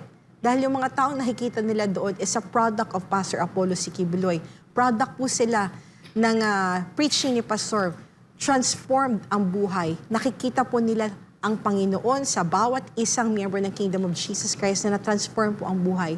Na dati po namumuhay sa makasalanan, ngayon po ay hindi na dahil sumusunod na po sa kalooban ng Ama. Heaven on earth, hindi po yan sa lugar kundi sa mga kasama mo dahil kasama mo peaceful eh. So, nakikita nila ang pagkakaroon ng peaceful life, ang pagmamahal, yung tunay talaga na pagmamahal at malasakit sa kapwa. Yung walang, yung sincerity, kasi very authentic ang mga kingdom citizen eh. What you see is what you get. And kapag pinapakita nila ang kabutihan, dahil yan talaga ang turo ni Pastor, yung kabutihan, yung pagmamahal, dahil yun ang Ama, ang ating makapangyarihang Ama. And what we're seeing here is that, in layman's term, kung ano ang iyong itinanim, siya ang iyong aanihin. Anong karma ang inaasahan mo sa isang bansa kung itong bansang ito ay nagtatanim po ng kaguluhan, injustices, hatred, pagnanakaw sa kaban ng bayan? What are we expecting? I'm not threatening. I'm not saying na I'm not wishing na hindi maganda para sa bayan natin. But karma is karma. Lahat naman tayo hindi exempted sa karma. So, kung bad karma ang pumunta sa'yo, ibig sabihin, may itinanim kang hindi maganda. So, we're not wishing for that, ano? But what we are saying is, well, may panahon pa. May panahon pa para baguhin yung mga maling ginawa. Well, sana gawin nyo na yung tama ngayon pa, habang hindi pa dumarating yung judgment. Oo. And what we want right now, and what we wish really right now, is for justice for Pastor Apollo Sikibuloy, for KOJC, and for SMNI, na talagang persecuted for how many months, for how many years si Pastor, from the US hanggang dito. Ganon din po, lahat ng KOJC members since the siege until now, and ganon din ang SMNI na binubusalan po ang bibig. Dahil ang SMNA po ay walang sinisino, basta pagdating sa katotohanan, tinatayuan po namin yan. At hindi po kami natatakot. Ang 2025 midterm elections ay laban po nating mga Pilipino at laban po ng mga nais na magkaroon ng tapat na serbisyo mula sa ating pamahalaan na sinusuportahan po natin sa pamamagitan po nating mga buwis. Huwag po natin kalimutan, sasamahan po natin si Pastor Apollo sa kanyang adhikain na magkaroon po ng good governance, tapat na gobyerno, titiyakin ang pera ng bayan ay magagamit lamang sa tama para sa mamamayan, hindi po sa bulsa ng mga tiwali. Sandigan ng bawat Pilipino, uunahin po ni Pastor Apollo ang mga mahihirap, inaapi at maaaring takbuhan po ng mga walang kalaban-laban. At pangatlo ay pangalagaan po ang kalikasan para sa kinabukasan. Isa ang korupsyon, kung bakit patuloy po na nasisira po yung ating kalikasan. Mga illegal na proyekto at mga hindi tamang pagpapahalaga sa ating pong likas na yaman. Magtatrabaho po si Pastor Apollo Sikibuloy para tapusin ang mga ito at isulong ang mga proyektong magbibigay ng malinis at maayos na kinabukasan po sa ating mga Pilipino. Kung gusto pong makita ang isang mas maayos, matatag, matapat na Pilipinas at mayabong at maunlad na bansa, abay panahon na po para iboto natin ang pagbabago. Tunay na pagbabago sa Senado at sabay-sabay po nating ayusin ang Pilipinas ngayong taong 2025. Alright, short break lamang tayo. Admar, Ina, MJ, sa ating pagbabalik, meron pa tayong mga public announcement. Of course, mabasahin naman natin yung mga text messages sa ating mga kabayan. Kung kayo po ay may mga mensahe na nais po ipaabot kay Pastor, your comment, kung nais kayong isubong o nais, may mga message po na gusto niyo po makarating kay Pastor Apollo Sikibuloy, huwag po kayong mag-alala. Nakapost po yung ating mga website, yung ating mga social media platforms kung saan nyo pwedeng iiwan yung message ninyo. At dito sa live po natin, leave your message po, your comment, babasahin po natin yan. Dito po sa ating programang Para sa Diyos at Pilipinas Kung Mahal.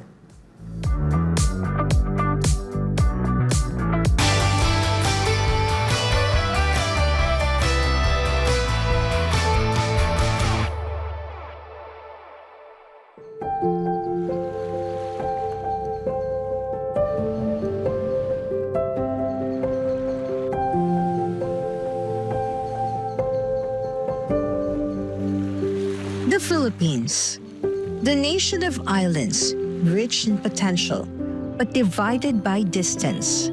For too long, however, our progress have been slowed by lack of connectivity.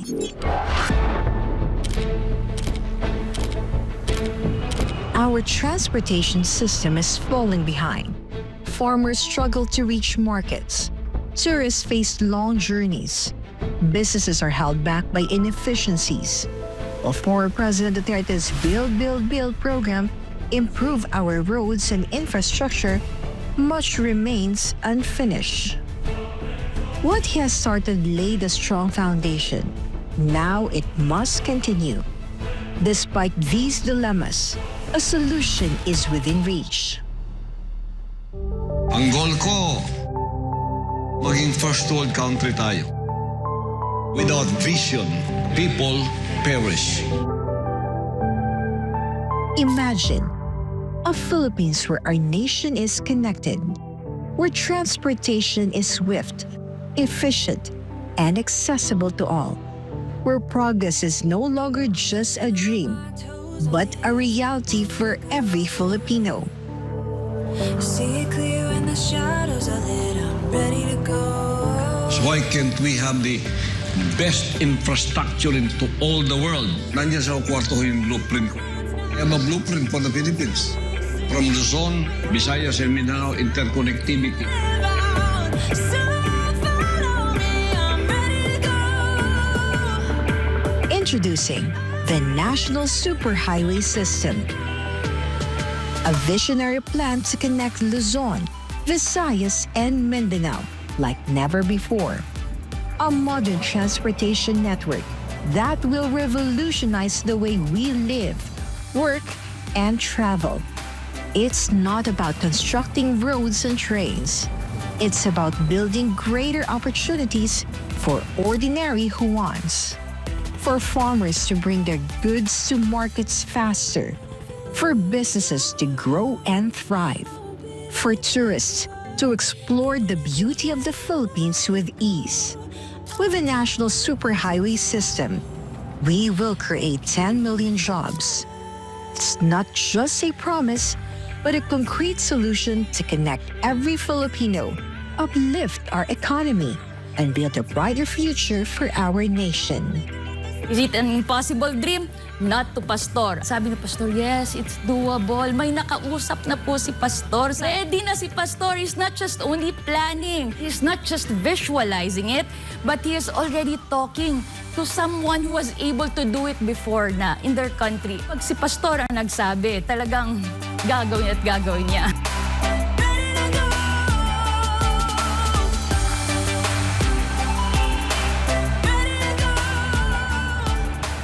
If I can conceptualize that, if I can visualize and conceptualize it, it can materialize.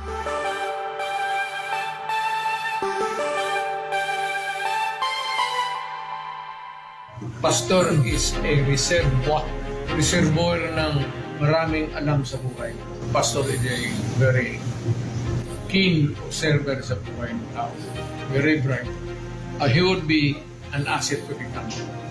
I am announcing my full support. And I will campaign for him all throughout the country.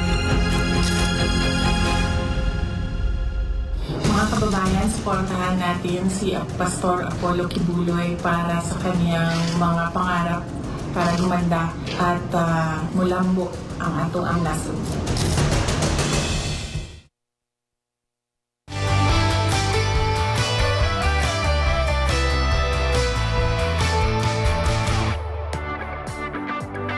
Nagbabalik na po ang Para sa Diyos at sa Pilipinas nating mahal, Ina, MJ Admar. Ito na pa yung mga text messages. Basahin po natin. MJ? Sabi dito ni Shikaina Dikina, Pastor Apollo offers his help to solve the problems of the country. Kung hindi pa natin igagrab, din tayo lang din ng lugi. Uy, tama. Walang mawawala sa amin sa KOJC.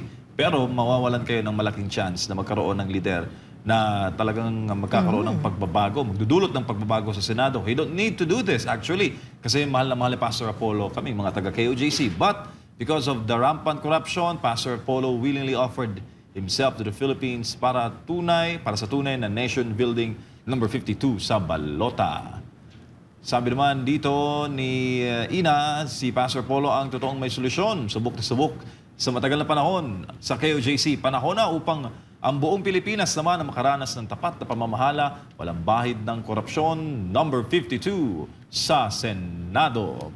Sabi naman ni Gloria Villarente, yes, ang ayaw kay Pastor, sila ang korap.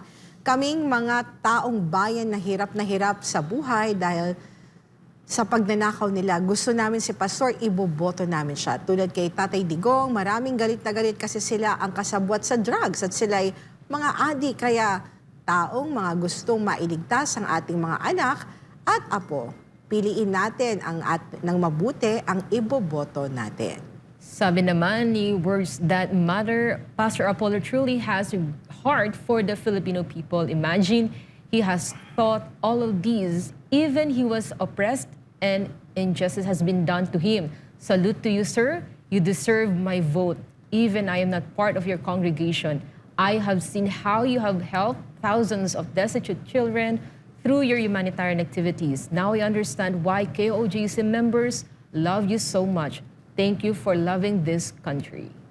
Sabi naman ni Gregorio Mesain, he is one of the most revered spiritual leaders who is keen on socio-economic developments.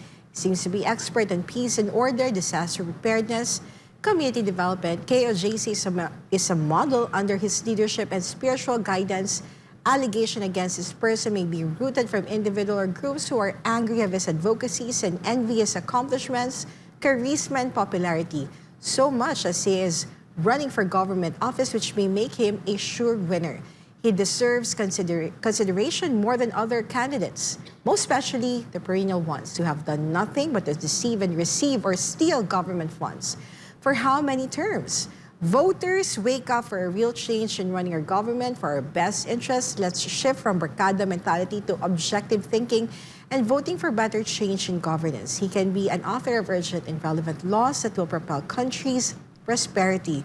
We read his intention to propose a more detailed liquidation of funds than mere certification. This may lessen corruption in Congress and Senate if there will be relevant laws like this. At alam mo, Ina, Admar, MJ, si Pastor, addict siya. Alam niyo kung saan? Sa development. Gusto niya ng development sa ating bansa. Kaya nakikita niyo sa KOJC, laging merong bagong development. At yun ang gustong-gusto ni Pastor, makakita ng development at gusto niya rin mangyari yon sa buong Pilipinas.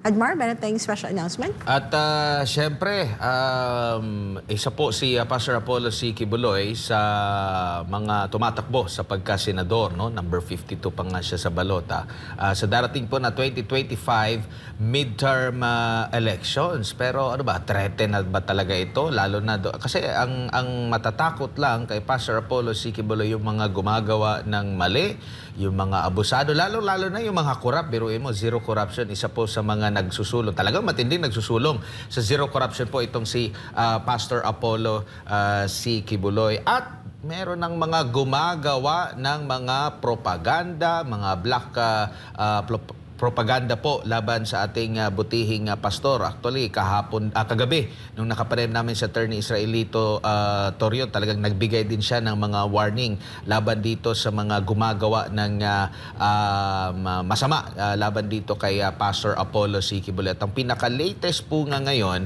ay meron pong mga nagpapakalat ng larawan na di umano'y merong hawak-hawak na leaflets at may laman na pera, no?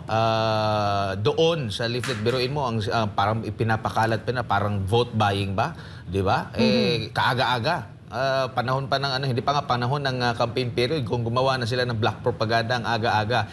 Kaya hinihimok po namin ang sino man na makakita ng mga insidente ng pagbili ng boto, kasama na yung pamamahagi ng pera, na kumuha po ng mga larawan o video ng mga taong namamahagi ng pera na kasama ang mga flyer, lalo na yung mga flyer po ni Pastor Apollo C. Kibuloy.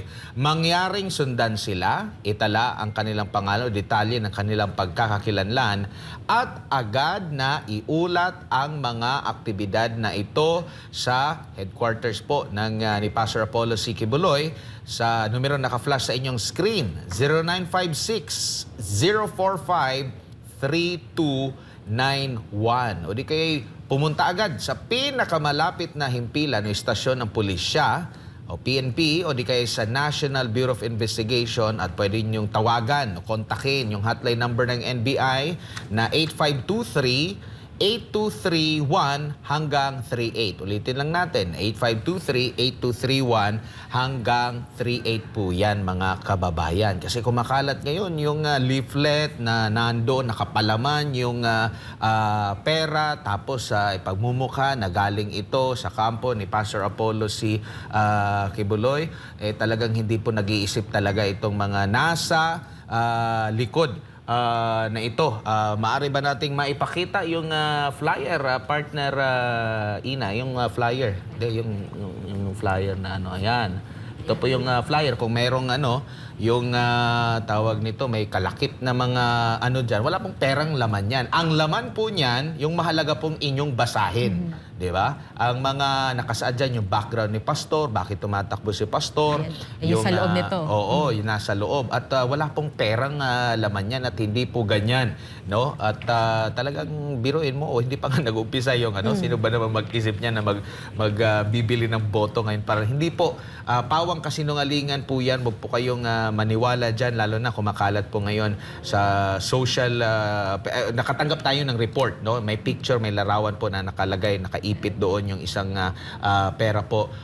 Once na merong ganyan po mga kapartner, i-report nyo agad kung sino man po yung may dala-dala nun kasi hindi rin po tinotolerate yan. No? At malina, hindi naman galing din sa amin yan dahil yan nga po ang mababasa nyo lang po sa mga flyers na pinapakalat para maintindihan lubos ng mga through the volunteers po ni Pastor Apollo C. Kibuloy. Zero corruption nga, di ba? Ba't tayo mamimili ng boto? Zero corruption nga tayo. Kasi more MG, madali lang naman kasi kumuha ka lang ng ganyan, ng leaflets o ng flyer, maglagay ka ng pera doon, picturean mo, i-post mo sa social media, pwede ka nang gumawa ng kwento na may nagbigay ng pera sa'yo. Pero wala naman silang ginawang video or picture ng action na inabot ang pera at yung flyer, di ba?